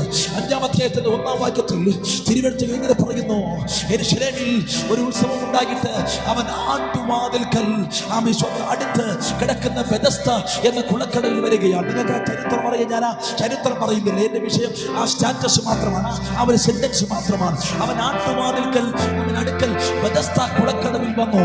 അവൻ നിങ്ങൾ ഇങ്ങനെ കേൾക്കണേ, യേശു കർത്താവ് എപ്പോഴെല്ലാം യെരൂശലേം ദൈവാലയത്തിൽ പ്രവേശിച്ചു അപ്പോഴെല്ലാം ഇവൻ ആട്ടുവാതിൽക്കൽ വഴിയായി പ്രവേശിച്ചിരുന്നു. എന്റെ കൂടെ ഉണ്ടോ? പ്രധാനമായി അവിടെ ഒത്തിരി വാതിലുകൾ ഈ മതിൽ നെഹമ്യാവ് മതിൽ പണിയുമ്പോൾ അവർ ഒത്തിരി വാതിലുകൾ പണിതു. അതിൽ ഏറ്റവും പ്രധാനപ്പെട്ട ഒരു വാതിലായിരുന്നു ആട്ടുവാതിൽക്കൽ. യേശു കർത്താവ് എപ്പോഴെല്ലാം യെരൂശലേം ദൈവാലയത്തിലേക്ക് പ്രവേശിച്ചുവോ അവൻ അപ്പോഴെല്ലാം ആ ആട്ടുവാതിൽക്കൽ വഴിയായി പ്രവേശിച്ചു. യേശുവേ, നീ എന്തുകൊണ്ട് ഈ വാതിൽ മാത്രം തിരഞ്ഞെടുക്കുന്നു എന്ന് പഠിച്ചു പോയി എനിക്ക് മനസ്സിലായി. എന്താണ് ഈ ആട്ടുവാതിൽ? ഈ ആട്ടുവാതിൽ എന്ന് പറഞ്ഞാൽ പഴയ നിയമത്തിലെ പ്രമാണമനുസരിച്ച് ഒരു മനുഷ്യൻ പാപം ചെയ്താൽ ആ മനുഷ്യന്റെ പാപത്തിനൊത്തവണ്ണം ഒരു മൃഗത്തെ യാഗം കഴിക്കണം. നിങ്ങൾ എന്റെ കൂടെ ഉണ്ടോ? ഈ ഭാഗങ്ങൾ എത്ര പേർക്കറിയാം? എത്ര പേർക്കറിയാം? കുറച്ച് പേർക്ക് അറിയത്തുള്ളൂ. അപ്പൊ നിങ്ങൾക്ക് അറിയാമെന്ന് എന്റെ വിശ്വാസം. പഴയ നിയമത്തിലൊരു പാപം ചെയ്താൽ, നീ ഒരു പാപം ചെയ്ത ഒരു കള്ളം പറഞ്ഞാൽ, അല്ലെങ്കിൽ നീ ഒരു തെറ്റ് ചെയ്താൽ ആ തെറ്റിനൊത്തവണ്ണമുള്ള ഒരു മൃഗത്തെ നീ യാഗം കഴിക്കണം. എന്റെ കൂടെ ഉണ്ടോ? നീ വലിയ പാപം ചെയ്താൽ ഒരു കാളക്കുട്ടിയെ യാഗം കഴിക്കണം. ഒരു ചെറിയ പാപം ചെയ്താൽ ആട്ടുകുട്ടിയെ ചെയ്യണം. യാഗം കഴിക്കണം. അതിനേക്കാൾ ചെറിയ സ്വന്തം പാപം ചെയ്താൽ നീ ഒരു കുറുമ്പ്രാവിനെയോ സ്വന്തം എന്തെങ്കിലുമൊക്കെ നീ കൊണ്ടുവരണം. പാപത്തിനനുസരിച്ച് സ്വന്തം നീ മൃഗത്തിന്റെ വലിപ്പം അറിയണം. ചിലർ പറയുന്നു അങ്ങനെയാണ് ഈ പ്രാവശ്യം ഞാൻ ആനയും കൊണ്ട് പോരേണ്ടി വന്നേനെന്ന്. ഹലോ, ഓ പിണങ്ങി. ഹലോ ആമീശ്വത്ര, നിങ്ങൾ ഇരിക്കുന്ന ഈ അനുഭവം നിങ്ങൾക്ക് മനസ്സിലാകണം. ഇന്ന് രാത്രി നീ അറി ശ്രദ്ധിക്ക്. പഴയ നിയമത്തിലെ പ്രമാണം അനുസരിച്ച് ആമീശ്വത്ര മൃഗങ്ങളെ യാഗം കഴിക്കണം. ഈ മൃഗങ്ങളെ യാഗം കഴിക്കാൻ കൊണ്ടുവരുമ്പോൾ അവർ ആദ്യം പോയി ഈ ബെഥസ്ദാ കുളത്തിൽ കഴുകണം. ഈ മൃഗത്തെ കഴുകണം. ഈ മൃഗത്തെ കഴുകിയിട്ട് ഈ മൃഗത്തെ യെരൂശലേം ദേവാലയത്തിലേക്ക് പ്രവേശിക്കാൻ ആട്ടുവാതിൽക്കൽ വഴിയായി അവർ കൊണ്ടുപോയിരുന്നു. കൂടെണ്ടോ? നിങ്ങൾ എന്നെ കൂടെ ചിന്തിച്ചാലേ മനസ്സിലാകത്തുള്ളൂ. അവൻ ആട്ടുവാതിൽക്കൽ വഴിയായി ഈ മൃഗത്തെ പ്രവേശിപ്പിച്ചു എന്ന് പറഞ്ഞാൽ ഈ മൃഗം ആടുവാതിൽക്കൽ വഴി പ്രവേശിക്കുമ്പോൾ അതിന്റെ അർത്ഥം യാഗമൃഗമാണെന്നാണ്. യേശു എന്നെല്ലാം ദൈവാലയത്തിൽ പ്രവേശിച്ചോ അവൻ ഇതാ ഈ ആട്ടുവാതിൽക്കൽ വഴിയായി പ്രവേശിച്ചിരുന്നു. വായി യേശു പറയുന്നത് ഇതാണ്, അവൻ നിങ്ങൾ ഇന്നലെ വരെ കണ്ടത് പഴയ നിയമത്തിന്റെ പ്രമാണം അനുസരിച്ച് യാഗമൃഗം ഇതിനകത്തേക്ക് പ്രവേശിക്കുകയായിരുന്നു. എന്നാൽ അത് വെറും പൊരുളായിരുന്നില്ല, അത് നിഴൽ മാത്രമായിരുന്നു. എന്നാൽ ഇത് സാക്ഷാൽ ദൈവത്തിന്റെ കുഞ്ഞാണ്. സകല മനുഷ്യന്റെയും പാപത്തെ ചുമന്നടിപ്പ് ഭൂമിയിൽ ഇറങ്ങി വന്ന സാക്ഷാൽ ദൈവത്തിന്റെ കുഞ്ഞാണ്. ആട്ടുവാതിൽക്കൽ വഴിയായി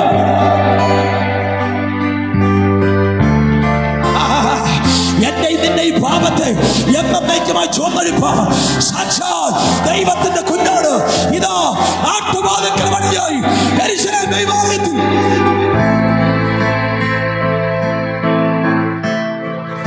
ഒരാമൻ പറഞ്ഞു. രാത്രി ഞാനിവിടെ പ്രസംഗിക്കുന്നതിന്റെ കോൺഫിഡൻസ് ഇതാണ്. നിങ്ങൾ ഇവിടെ വന്നിരിക്കുന്നതിന്റെ കോൺഫിഡൻസ് ഇതാണ്. ഇനി നീ ഒരു മൃഗത്തെ യാഗം കഴിക്കണ്ട, നീ ഒരു ആട്ടുകൊറ്റന്റെ യാഗം കഴിക്കണ്ട, നീ ഒരു പ്രാവിനെ യാഗം കഴിക്കണ്ട. നീ യാഗം കഴിക്കാതിരിക്കാൻ ഒരുത്തന് നിനക്ക് വേണ്ടി യാഗമായി ഒരിക്കലായി സകല പാപത്തെ ചുമന്ന് പാപമില്ലാത്ത ദൈവത്തിന്റെ കുഞ്ഞാണ്. പാപത്തിന്റെ കണിക പോലും അകത്ത് കയറാത്ത ദൈവത്തിന്റെ കുഞ്ഞാണ്. എനിക്ക് നിനക്ക് വേണ്ടി കാൽവരിയിൽ യാഗമായി.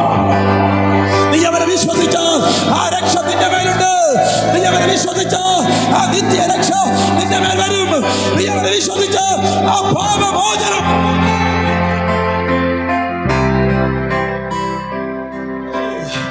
എനിക്ക് നീ ആരെന്നറിയില്ല സുഹൃത്തെ, നിങ്ങളുടെ ചരിത്രം എനിക്കറിയില്ല. എന്നാൽ ഇന്ന് രാത്രി ഇതുവരെ നിത്യജീവനെ കുറിച്ച് നിനക്കൊരു ബോധ്യമില്ലെങ്കിൽ, നിത്യരക്ഷയെ കുറിച്ച് നിനക്കൊരു ബോധ്യമില്ലെങ്കിൽ, ഇന്ന് രാത്രി പരിശുദ്ധാത്മാവിനാൽ ഞാൻ നിന്നോട് സംസാരിക്കട്ടെ. എനിക്ക് നിനക്ക് വേണ്ടി നീയും അതിനകത്ത് ഉൾപ്പെട്ടിട്ടുണ്ട്. എനിക്ക് നിനക്ക് വേണ്ടി ഒരു മൃഗം, ഒരു യാഗവസ്തു, ദൈവത്തിന്റെ അവൻ സാക്ഷാൽ കുഞ്ഞാണ്.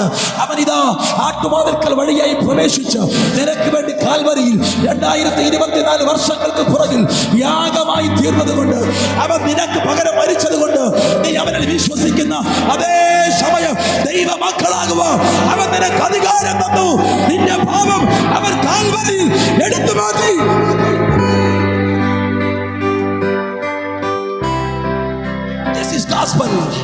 ഇതാണ് സുവിശേഷം. അതുകൊണ്ട് നീ ഇനി മരിക്കണ്ട, നിനക്ക് പകരം അവൻ മരിച്ചു. കരമുയർത്തിയവർ ഹല്ലേലൂയ പറഞ്ഞു. അങ്ങനെ യോഹന്നാൻ യേശു എന്തിനു വേണ്ടി വന്നു എന്ന് കൃത്യമായി അവന്റെ പുസ്തകത്തിൽ എഴുതി വെക്കുന്നു. എന്നാൽ 11-ാം അധ്യായം 40-ാം വാക്യത്തിലേക്ക് വരുമ്പോൾ അവിടെ ഇങ്ങനെയാണ് പറയുന്നത്, അവൻ മാർത്തേ, ഞാൻ നിന്നോട് പറഞ്ഞില്ലേ, നീ വിശ്വസിച്ചാൽ ദൈവത്തിന്റെ മഹത്വം, ദൈവത്തിന്റെ മഹത്വം കാണും. ഈ മഹത്വം എന്ന പദം വിശുദ്ധ വേദപുസ്തകത്തിൽ ഒത്തിരി പ്രാവശ്യം ഉപയോഗിച്ചിട്ടുണ്ട്. എന്നെ കൂടെ ചിന്തിക്കണേ. മഹത്വം എന്ന പദം വിശുദ്ധ വേദപുസ്തകത്തിൽ ഒത്തിരി പ്രാവശ്യം ഉപയോഗിച്ചിട്ടുണ്ട്. എന്നാൽ ഇത് ഉപയോഗിക്കുന്ന ഓരോ സാഹചര്യത്തിലും ഇതിന് ഓരോ അർത്ഥങ്ങൾ നിങ്ങൾ കാണുന്നു. പഴയ നിയമത്തിൽ വെളിപ്പെട്ടു വന്ന ദൈവ തേജസ്സിനെ അവർ മഹത്വമായി ചിത്രീകരിച്ചു. പഴയ നിയമത്തിൽ പലയിടത്ത് ദൈവ തേജസ് ഇറങ്ങി വന്നപ്പോൾ അത് ദൈവത്തിന്റെ മഹത്വമായി വേദപുസ്തകം പറയുന്നു. എന്നാൽ പുതിയ നിയമത്തിലേക്ക് നിങ്ങൾ മഹത്വം എന്ന വാക്ക് കൃത്യമായി വായിച്ചാൽ അതിന്റെ യഥാർത്ഥമായ അർത്ഥം ഡിവൈൻ ക്യാരക്ടർ, ദൈവത്തിന്റെ സ്വഭാവം എന്നാണ്, ദൈവത്തിന്റെ ക്യാരക്ടർ എന്നാണ്. എന്നാൽ പുതിയ നിയമത്തിലും പലയിടത്തും മഹത്വം എന്ന പദം പറയുമ്പോൾ യഥാർത്ഥമായ അർത്ഥം നമുക്ക് മനസ്സിലാകില്ല. ഇവിടെ എന്താണ് യേശു പറയുന്നത്? നീ വിശ്വസിച്ചാൽ ദൈവത്തിന്റെ മഹത്വം കാണും എന്ന്. ഇനി എന്നെ ശ്രദ്ധിച്ച് കേൾക്കണം. നമ്മൾ പുതിയ നിയമ പുസ്തകം, നമ്മുടെ മലയാളം ബൈബിളിൽ അതിന്റെ മഹത്വം എന്ന വാക്കാണ് കാണുന്നത് എങ്കിലും അതിന്റെ TPT ട്രാൻസ്ലേഷൻ, ഇംഗ്ലീഷിലെ അതിന്റെ TPT ട്രാൻസ്ലേഷൻ വായിച്ചാൽ അവിടെ ഇങ്ങനെ എഴുതിയിരിക്കുന്നു, Martha, did I not tell you, if you believe you will see God unveils his power. നീ വിശ്വസിച്ചാൽ ദൈവം അവന്റെ മറഞ്ഞു കിടക്കുന്ന ശക്തിയെ നിനക്ക് വേണ്ടി തുറക്കുമെന്ന് ഞാൻ നിന്നോട് പറഞ്ഞില്ലയോ? നീ വിശ്വസിച്ചാൽ ദൈവത്തിൽ മറഞ്ഞു കിടക്കുന്ന അവന്റെ ശക്തിയെ അവൻ നിനക്ക് വേണ്ടി ഇന്ന് രാത്രി ഞാൻ ഈ ദൂത് പറയുമ്പോൾ ഈ ഗ്രൗണ്ടിനകത്ത്, ഈ സഭയ്ക്കകത്തിരിക്കുന്ന ആർക്കൊക്കെ വേണ്ടി ആ ദൈവശക്തി തുറക്കപ്പെടും. The power of God, ആ ദൈവശക്തി പ്രാപിക്കാൻ പറ്റുവാണെങ്കിൽ പ്രാപിച്ചോ. നിന്റെ പ്രശ്നത്തിന് വേണ്ടി, നിന്റെ വേദനയ്ക്ക് വേണ്ടി, നിന്റെ രോഗത്തിന് വേണ്ടി, നിന്റെ നിരാശയ്ക്ക് വേണ്ടി ദൈവം തന്റെ ശക്തിയെ തുറക്കുന്നു. He is unveiling his power. അവൻ തന്റെ ശക്തിയെ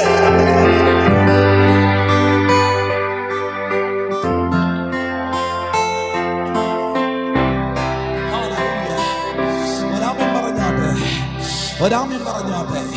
നീ വിശ്വസിച്ചാൽ, എന്ത് വിശ്വസിച്ചാൽ?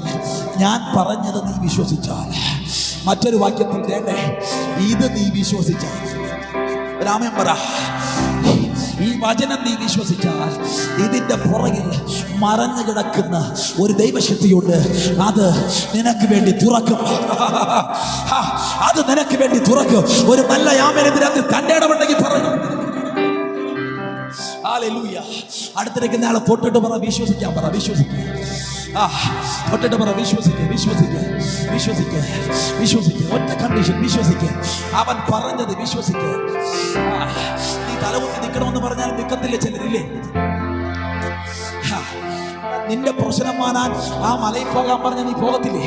അവൻ തലകുത്തി നിൽക്കാൻ പറഞ്ഞ നിൽക്കത്തില്ലേ? പക്ഷെ ദൈവം പറഞ്ഞ ഇതൊന്നും ചെയ്യണ്ട, നീ വിശ്വസിക്കുക. ഞാൻ പറഞ്ഞത് വിശ്വസിക്കും. Simple simple rule. ഞാൻ പറഞ്ഞത് വിശ്വസിക്കും. ഇതിന്റെ പുറകിൽ വ്യാപരിക്കുന്ന ദൈവശക്തിയെ ഞാൻ നിനക്ക് വേണ്ടി തുറക്കും. ഇതിന്റെ പുറകിൽ വ്യാപരിക്കുന്ന, ഇന്ന് രാത്രി നിങ്ങൾ കേൾക്കുന്നത് ദൈവവചനമാണെങ്കിൽ ഈ രാത്രി വിശ്വസിക്കുക. ഇതിന്റെ പുറകിൽ ചലിക്കുന്ന ആ ദൈവശക്തി നിന്റെ കുടുംബത്തിനകത്ത് ഇന്ന് രാത്രി ശക്തമായി ശക്തമായി ശക്തമായി അത് ഇറങ്ങി വരുന്നു, ഇറങ്ങി വരുന്നു, ഇറങ്ങി വരുന്നു, ഇറങ്ങി വരുന്നു. ഞാൻ സംസാരിക്കുമ്പോ ഈ രണ്ട് ചില ഭവനങ്ങൾക്കകത്ത് അത് അത്ഭുതമായി തീരുകയാണ്. ചിലരുടെ വ്യക്തിപരമായ ജീവിതത്തിനകത്ത് ഇത് അത്ഭുതമായി തീരുകയാണ്. നിങ്ങളുടെ തലമുറയിൽ ഇത് അത്ഭുതമായി. കരമടിക്കുന്നെങ്കിൽ നല്ലവണ്ണം കരമടിച്ചോ. അന്യഭാഷ പറയുന്നെങ്കിൽ നല്ലവണ്ണം അന്യഭാഷ പറഞ്ഞോ. ആർപ്പിട്ട് ആർപ്പിട്ടണമെന്ന് പറഞ്ഞോ. നിന്റെ ആക്റ്റീവ് ആകുന്നു, ആക്റ്റീവ് ആകുന്നു, ആക്റ്റീവ് ആകുന്നു, ആക്റ്റീവ് ആകുന്നു. ജീസസ്.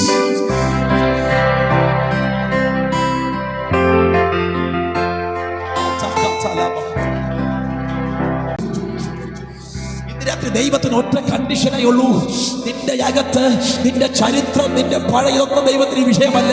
അത് നീ ദൈവത്തോട് ഏറ്റുപറയുന്ന ആ സെക്കൻഡിൽ അവിടെ അവസാനിക്കും.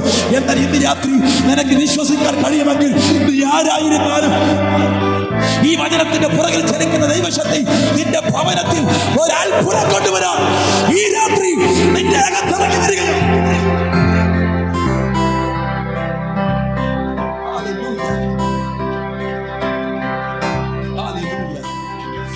വിശ്വസിച്ചോ, നീ ദൈവത്തിന്റെ മഹത്വം കാണുമെന്ന് ഞാൻ നിന്നോട് പറഞ്ഞില്ലേ മാർത്ത? യോഹന്നാൻ സുവിശേഷം 11-ാം അധ്യായം എനിക്ക് ഭയങ്കര ഇഷ്ടമുള്ള അധ്യായമാണ്. ഞാൻ ഒത്തിരി ഏറ്റവും കൂടുതൽ പ്രസംഗിച്ച പ്രസംഗം ഇതാണെന്ന് എനിക്ക് തോന്നുന്നു. ഞാൻ ജീവിതത്തിൽ ഏറ്റവും കൂടുതൽ പ്രസംഗിച്ച പ്രസംഗം ഇതാണെന്ന് എനിക്ക് തോന്നുന്നു. എനിക്ക് ഈ അധ്യായം ഭയങ്കര ഇഷ്ടം. ഈ ദൈവത്തിന്റെ മഹത്വം വെളിപ്പെടുന്നതിന് മുമ്പേ അവിടെ പ്രധാനമായി 3 കാര്യങ്ങൾ സംഭവിക്കുകയാണ്. 3 കാര്യങ്ങൾ സംഭവിക്കുന്നു. യേശു 3 കാര്യങ്ങൾ ചെയ്യുകയാണ്. ഈ മഹത്വം അവിടെ വെളിപ്പെടുത്താൻ 3 കാര്യങ്ങൾ ചെയ്യുകയാണ്. അതിലൊന്നാമത്തെ കാര്യം അവൻ ദൈവത്തിന്റെ സമയത്തെ ബഹുമാനിച്ചു എന്നുള്ളതാണ്. ഇന്ന് രാത്രി കൈ ഉയർത്തി പറഞ്ഞ് ദൈവത്തിന്റെ സമയത്തെ ബഹുമാനിക്കണം. പറ. അയ്യോ പോരല്ലോ പോരല്ലോ. അടുത്തിരിക്കുന്ന ആൾക്ക് ഷേക്കൻ കൊടുത്തിട്ട് അവരുടെ മുഖത്ത് നോക്കി ചിരിച്ചിട്ട് പറ, ദൈവത്തിന്റെ സമയത്തെ ബഹുമാനിക്കണം. Respect the timing of God. ദൈവത്തിന്റെ സമയത്തെ. കമോൺ, ഇവിടെ ആരുമില്ലല്ലോ, ആരുമില്ലല്ലോ, ആരുമില്ലല്ലോ. കമോൺ, ചിരിച്ചോണ്ട് പറ, ദൈവത്തിന്റെ സമയത്തെ ബഹുമാനിക്കണം. 11-ാം അധ്യായത്തിന്റെ 1-ാം വാക്യം.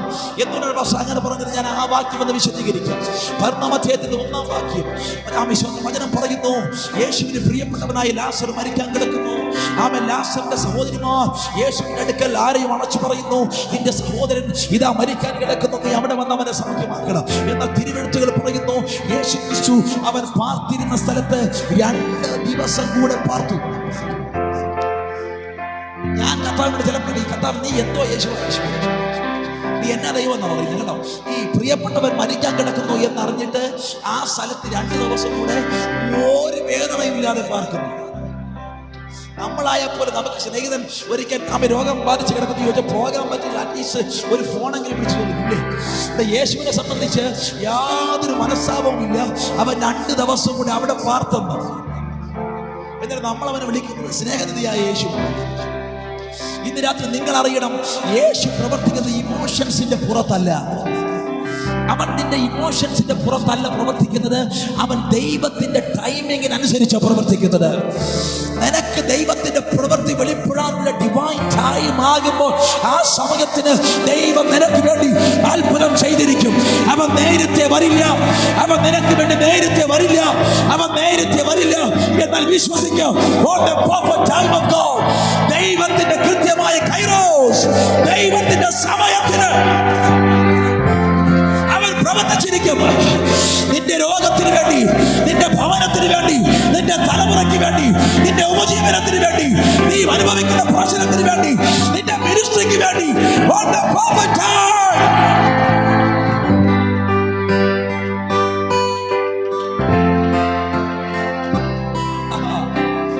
രാമൻ പറഞ്ഞേ ഭാഷ അത് പറയാൻ കാര്യം, ഞാൻ എൻ്റെ അനുഭവത്തിൽ നിന്ന് പറയുന്നു. എൻ്റെ ഭാര്യ എൻ്റെ കൂടെ ഉണ്ട്. നിങ്ങൾക്ക് എൻ്റെ ഭാര്യയോട് ചോദിച്ചതറിയാം, ദീർഘമായ വർഷങ്ങൾ ഒരു മീറ്റിംഗ് പോലും ഇല്ലാതെ വീടിനകത്ത് കുത്തിയിരുന്ന സമയം എനിക്കുണ്ടായിട്ടുണ്ട്. ഒരു ഇൻകം പോലും ഇല്ലാതെ വീട്ടിനകത്ത് കുത്തിയിരിക്കുന്ന സമയം എനിക്കുണ്ടായിട്ടുണ്ട്. എന്നാൽ ഇന്ന് രാത്രി എനിക്കൊരു കാര്യം അറിയാമായിരുന്നു. On the timing of God, ദൈവത്തിന്റെ സമയത്തിന് എൻ്റെ ജീവിതം ലൈഫ് മാറിയത് ഒരൊറ്റ ദിവസം കൊണ്ടാണ്. എനിക്ക് വിശ്വസിക്കാൻ പറ്റുമെങ്കിൽ വിശ്വസിച്ചു. എൻ്റെ ലൈഫ് തിരിഞ്ഞത് ഒരൊറ്റ ദിവസം കൊണ്ടാണ്. ഇന്ന് രാത്രി ഓവർനൈറ്റ് മിറക്കിൾസ്, ഒരു രാത്രി കൊണ്ട് ദൈവം ചിലർക്ക് വേണ്ടി അത്ഭുതം ചെയ്യും. ഒറ്റ ദിവസം കൊണ്ട്, ഒരൊറ്റ സെക്കൻഡ് കൊണ്ട്, ഒരൊറ്റ മിനിറ്റ് കൊണ്ട് ദൈവം ചിലർക്ക് വേണ്ടി അത്ഭുതം ചെയ്യും. Believe in the timing.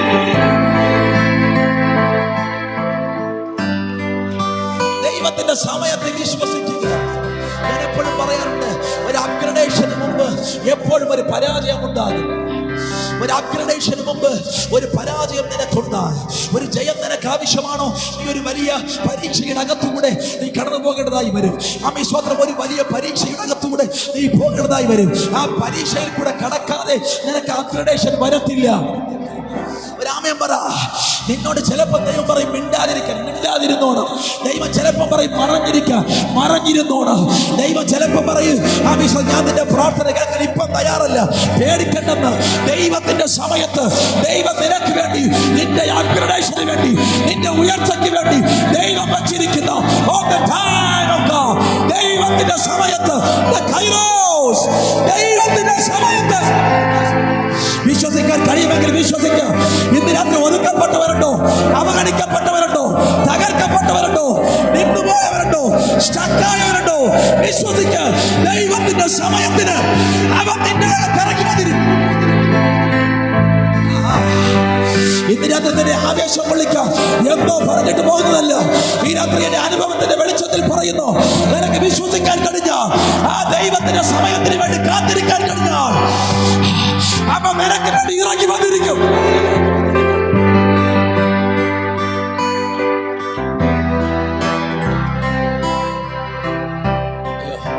ഞാൻ നിർത്തണമെന്ന് ഒരു 10 മിനിറ്റ് കൂടി ദൈവത്തിന്റെ സമയത്ത്. എന്തുകൊണ്ട് പക്ഷെ അങ്ങനെ പറയാൻ കാര്യം, യേശു ബഹുമാനിച്ചു എന്ന് തിരുവെഴുത്തുകൾ പറയുന്നു. അവൻ ലാസർ മരിച്ച് 4-ാം ദിവസമാകുമ്പോൾ യേശു ബഥാന്യയിൽ വന്നു. എത്രാം ദിവസം? 4-ാം ദിവസം ആകുമ്പോൾ യേശു ബഥാനിയിൽ വന്നു. Why not the first day? എന്തുകൊണ്ട് 1-ാം ദിവസം വന്നില്ല? എന്തുകൊണ്ട് 2-ാം ദിവസം വന്നില്ല? എന്തുകൊണ്ട് 3-ാം ദിവസം വന്നില്ല? എന്തുകൊണ്ട് യേശു 4-ാം ദിവസം തന്നെ ലാസറിന്റെ കല്ലറയിൽ വന്നു? ഉത്തരം വളരെ സിമ്പിളാണ്. യഹൂദന്മാരുടെ വിശ്വാസം എന്ന് കേൾക്കണേ, ഇത് വേദപുസ്തകത്തിൽ എഴുതിയിട്ടുള്ളതല്ല. യഹൂദൻ അവന്റെ മതത്തിന്റെ വിശ്വാസം അനുസരിച്ച് അവന്റെ പുസ്തകത്തിൽ എഴുതിയിട്ടുണ്ട്. യഹൂദന്മാരുടെ വിശ്വാസം അനുസരിച്ച് ഒരു യഹൂദൻ മരിച്ചാൽ അവന്റെ ആത്മാവ് 3 ദിവസത്തേക്ക് സ്വർഗത്തിലേക്ക് പോകില്ല. എന്റെ കൂടെ ഉണ്ടോ? ഇത് ബൈബിൾ പഠിപ്പിക്കുന്നതല്ല, എന്നെ തെറ്റിദ്ധരിക്കല്ലേ. ബൈബിൾ പഠിപ്പിക്കുന്നതല്ല. യഹൂദൻ അവന്റെ വിശ്വാസം അനുസരിച്ച് ഒരു യഹൂദന്റെ അവൻ ആത്മാവ് അവൻ മരിച്ചു കഴിഞ്ഞാൽ 3 ദിവസത്തേക്ക്, എന്റെ ഭാഷയിൽ പറഞ്ഞ ഒരു ചായ കുടിച്ച് ഒരു പരിപ്പൂടയൊക്കെ കടിച്ച് അവൻ ഈ കല്ലറയുടെ ചുറ്റും ഇങ്ങനെ 3 ദിവസം റോന്തടിച്ച് കിടക്കുമെന്ന് യഹൂദൻ വിശ്വസിക്കുന്നു. ഈ വിശ്വാസം യഹൂദനെ പോലെ യഹൂദനായ യേശുവിനെ നന്നായി അറിയാമായിരുന്നു. അതുകൊണ്ട് 1-ാം ദിവസം യേശു വന്നാൽ ആ വിശ്വാസം യോ പറയും, കർത്താവേ ഇത് വലിയ അത്ഭുതമൊന്നുമല്ല, ഒരു ചായ കുടിച്ച് തിരിച്ചു കയറിയെന്നേ ഉള്ളൂ. ആ വിശ്വാസം 2-ാം ദിവസം വന്നാൽ അവൻ പറയും ഇത് വലിയ അത്ഭുതമൊന്നുമല്ല. അവൻ 2 ദിവസം കഴിഞ്ഞപ്പോൾ ഈ ആത്മാവിന് മടുത്തു, അതുകൊണ്ട് അങ്ങോട്ട് പോകാതെ ഇവന്റെ ശരീരത്തിൽ കയറിയെന്നേ ഉള്ളൂ എന്ന് യഹൂദൻ പറയുമെന്ന് യേശുവിനെ നന്നായി അറിയാമെന്നത് കൊണ്ട് ആ വിശ്വാസം 42-ാമത്തെ യെശയ്യാപ്രവാചകത്തിൽ അവരിങ്ങനെ പറയുന്നു, ഞാൻ എന്റെ മഹത്വം മറ്റൊരുത്തരം വിട്ടുകൊടുക്കത്തില്ല എന്ന് പറഞ്ഞവൻ 4-ാമത്തെ പകൽ ആ ബഥാന്യയുടെ മണ്ണിൽ ലാസറിന് വേണ്ടി ഇറങ്ങി വന്നെങ്കിൽ ഇന്ന് രാത്രി നിനക്ക് വേണ്ടി പ്രവർത്തിക്കാനുള്ള ദൈവത്തിന്റെ തക്ക സമയത്ത് അവൻ നിന്റെ ഭവനത്തിൽ. വിശ്വസിക്കാൻ കഴിയുമെങ്കിൽ വിശ്വസിക്കുക, സ്വീകരിക്കാൻ കഴിയുമെങ്കിൽ സ്വീകരിക്കുക. Glory of God and I love you, I love you, I love you, Jesus, and I love you, I love you, I love you. കരമുയർത്തി വന്ന് പറഞ്ഞു, യേശുവെ ഞാൻ സ്നേഹിക്കുന്നു. And I love you, I love you, I love you, Jesus, and I love you, I love you, I love you. സന്തോഷത്തോടെ ശബ്ദമുയർത്തി വരാമേ പറഞ്ഞാണ്, ശബ്ദമുയർത്തി വരാമേ പറഞ്ഞു. ദൈവത്തിന്റെ സമയത്തെ ബഹുമാനിക്കണം. അടുത്തിരിക്കുന്ന ഹൈഫൈ കൊടുത്തിട്ട് പറ, ദൈവത്തിന്റെ സമയത്തെ പറ ദൈവത്തിന്റെ സമയത്തെ ബഹുമാനിക്കണം. നീ ഇന്നൊരു അത്ഭുതം നടത്തില്ലെങ്കിൽ കരയരുത്, നാളെയും മരണം. രാമ്യം പറ. ചിലർക്ക് ഇന്ന് അത്ഭുതം നടന്നില്ലെങ്കിൽ, ഇന്ന് നടന്നില്ലെങ്കിൽ നാളെ വന്നുകൊണ്ട് പ്രത്യേകിച്ച് ഗുണമൊന്നുമില്ലെന്ന് ചിന്തിക്കരുത്. ഇന്ന് നടന്നില്ലെങ്കിൽ നാളെയും മരണം ദൈവത്തിന്റെ സമയത്ത് നടക്കുമെന്ന് പറ. ഒരു ഞായറാഴ്ച നടന്നില്ലെങ്കിൽ വിശ്വസിച്ച് അടുത്ത ഞായറാഴ്ച നടക്കും. ദൈവത്തിന്റെ സമയത്തെ ബഹുമാനിക്കണം. യേശു 4-ാം ദിവസം വന്നു. എന്റെ മഹത്വം അങ്ങനെ ഇപ്പോൾ ഒരുത്തനും കൊണ്ടുപോകുന്നത്. നിന്റെ ജീവിതത്തിൽ അത്ഭുതം കർത്താവ് ചെയ്താൽ അതിന്റെ മഹത്വം യേശുവിന് മാത്രമായിരിക്കും. രാമൻ പറ. അവിടെ ഒരു പഞ്ചായത്ത് നമ്പർ പോലും വരികയില്ല. അതിന്റെ മഹത്വം യേശുവിന് മാത്രമായിരിക്കും. യേശു അത്ഭുതം ചെയ്താൽ അതിന്റെ മഹത്വം ഒരു ഡോക്ടറിന് ദൈവം കൊടുക്കുകയില്ല, അത് ദൈവത്തിന് മാത്രമായിരിക്കും. ഇന്ന് രാത്രി ഞാൻ മെഡിസിനെ വിശ്വസിക്കുന്നു, മെഡിസിനെ ബഹുമാനിക്കുന്നു. എന്നാൽ ഒരു കാര്യം എനിക്കറിയാം, മെഡിസിൻ എന്ത് ചെയ്യാൻ കഴിയത്തില്ലയോ അത് യേശുവിന് ചെയ്യാൻ കഴിയും. അവൻ നിനക്ക് വേണ്ടി പ്രവർത്തിച്ചാൽ അത് മറ്റൊരുത്തരും അതിന്റെ മഹത്വം.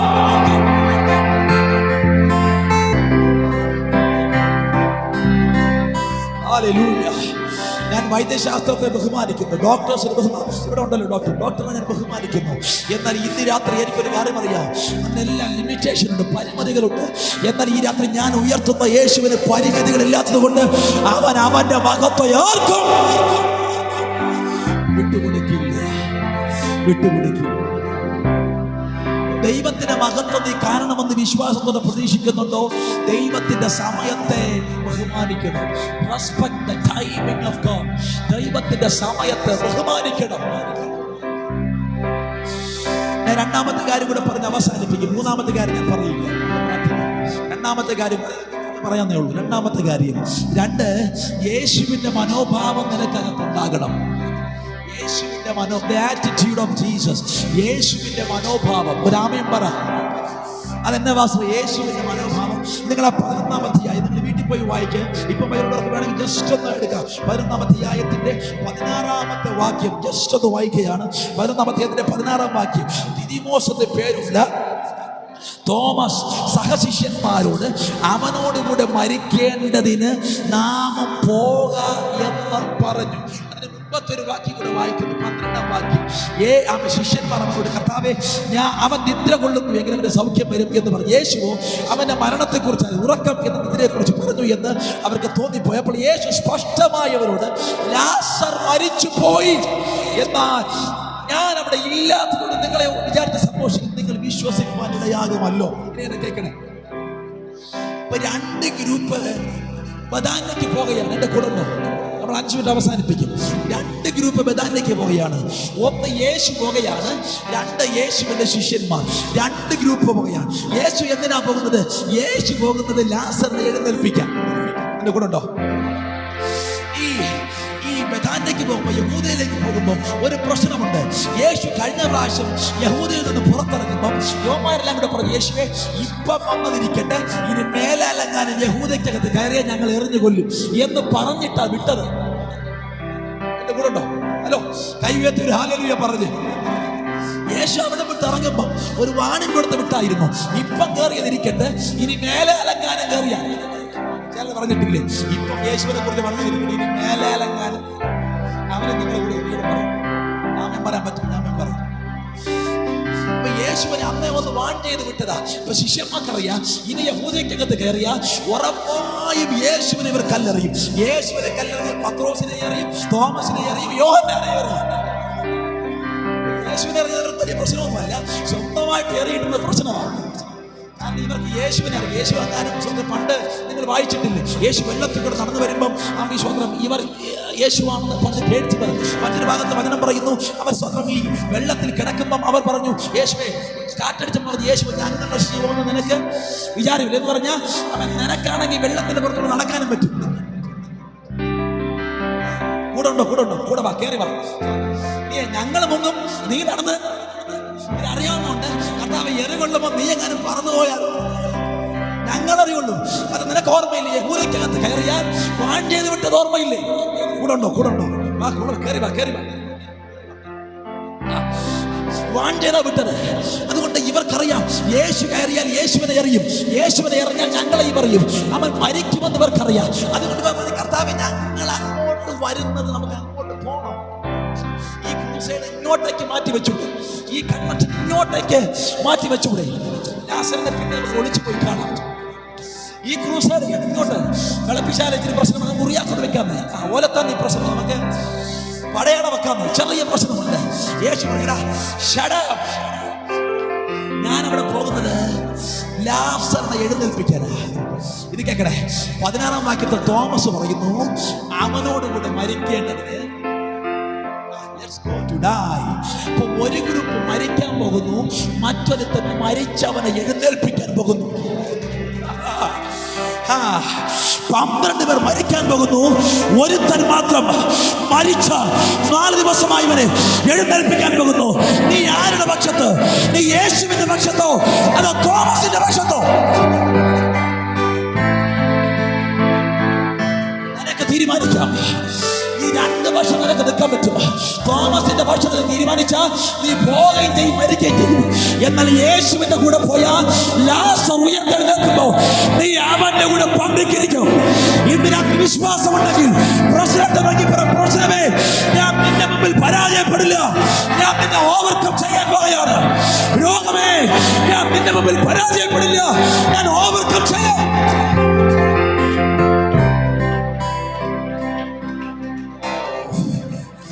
ഞാൻ പ്രാർത്ഥിക്കാൻ പറയാ.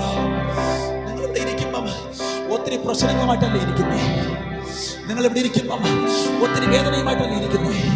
നിങ്ങൾ ഇവിടെ ഇരിക്കുമ്പം പറഞ്ഞു തീർക്കാൻ കഴിയാത്ത സങ്കടങ്ങളുമായിട്ടല്ല ഇരിക്കുന്നത്. നിങ്ങൾ ഇവിടെ ഇരിക്കുമ്പം ആർക്കും ചികിത്സിക്കാൻ കഴിയാത്തതുപോലെ എന്തൊക്കെയോ പ്രശ്നങ്ങളുള്ളവരായിട്ടല്ല ഇന്ന് രാത്രി ഇരിക്കുന്നത്. എന്നാൽ ഈ രാത്രി നിനക്ക് രണ്ട് രീതിയിൽ പ്രതികരിക്കാം. രണ്ട് രീതിയിൽ പ്രതികരിക്കാം. ഒന്നുകിൽ നിങ്ങൾക്ക് കീഴടങ്ങാം, ഒന്നുകിൽ നിങ്ങൾക്ക് എന്നേക്കുമായി കീഴടങ്ങാം, അല്ലെങ്കിൽ നിങ്ങൾക്ക് അതിനോട് പടവെട്ടാം. ഒന്നുകിൽ നിങ്ങൾക്ക് പരാജയം സമ്മതിക്കാം, അല്ലെങ്കിൽ യേശുവിന്റെ ശക്തിയാൽ നിനക്ക് അവനെ പരാജയപ്പെടുത്താം. ഒന്നുകിൽ നിനക്ക് അവസാനിക്കാം, അല്ലെങ്കിൽ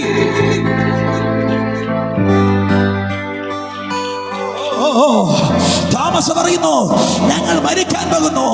യേശു പറയുന്നു ഞാൻ മരിച്ച് നാറ്റപ്പച്ചവനെ എഴുന്നേൽപ്പിക്കാൻ പോകുന്നു.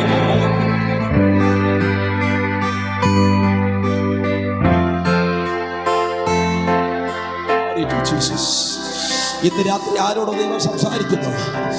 ആർക്കും പരിഹരിക്കാൻ കഴിയാത്ത നീണ്ട പ്രശ്നങ്ങളുമാണ്, ആർക്കും പരിഹരിക്കാൻ കഴിയാത്ത വലിയ നിരാശയുമാണ്, ആർക്കും പരിഹരിക്കാൻ കഴിയാത്ത വലിയ സങ്കടങ്ങളുമായി, വലിയ കണ്ണുനീരുമായി ഇന്ന് രാത്രി നീ ഇവിടെ ആയിരിക്കുന്നെങ്കിൽ യേശു പറയുന്നു come with me. നീ എൻ്റെ കൂടെ വാ. ഏത് ശവക്കുടിയിൽ നിന്നും ഞാൻ നിന്നെ തിരികെ കയറ്റാം. നീ എൻ്റെ കൂടെ വാ. ഏത് ആശുപത്രി കിടക്കയിൽ നിന്നും ഞാൻ നിന്നെ തിരികെ വിളിക്കാം. നീ എൻ്റെ കൂടെ വാ. ഏത് തകർച്ചയിൽ നിന്നും ഞാൻ നിന്നെ തിരിച്ചു വിളിക്കാം. നീ എൻ്റെ കൂടെ വാ. ഏത് പൊട്ട കിടക്കിൽ നിന്നും ഞാൻ നിന്നെ തിരികെ എടുക്കാം. നീ എൻ്റെ കൂടെ വാ. Come with me.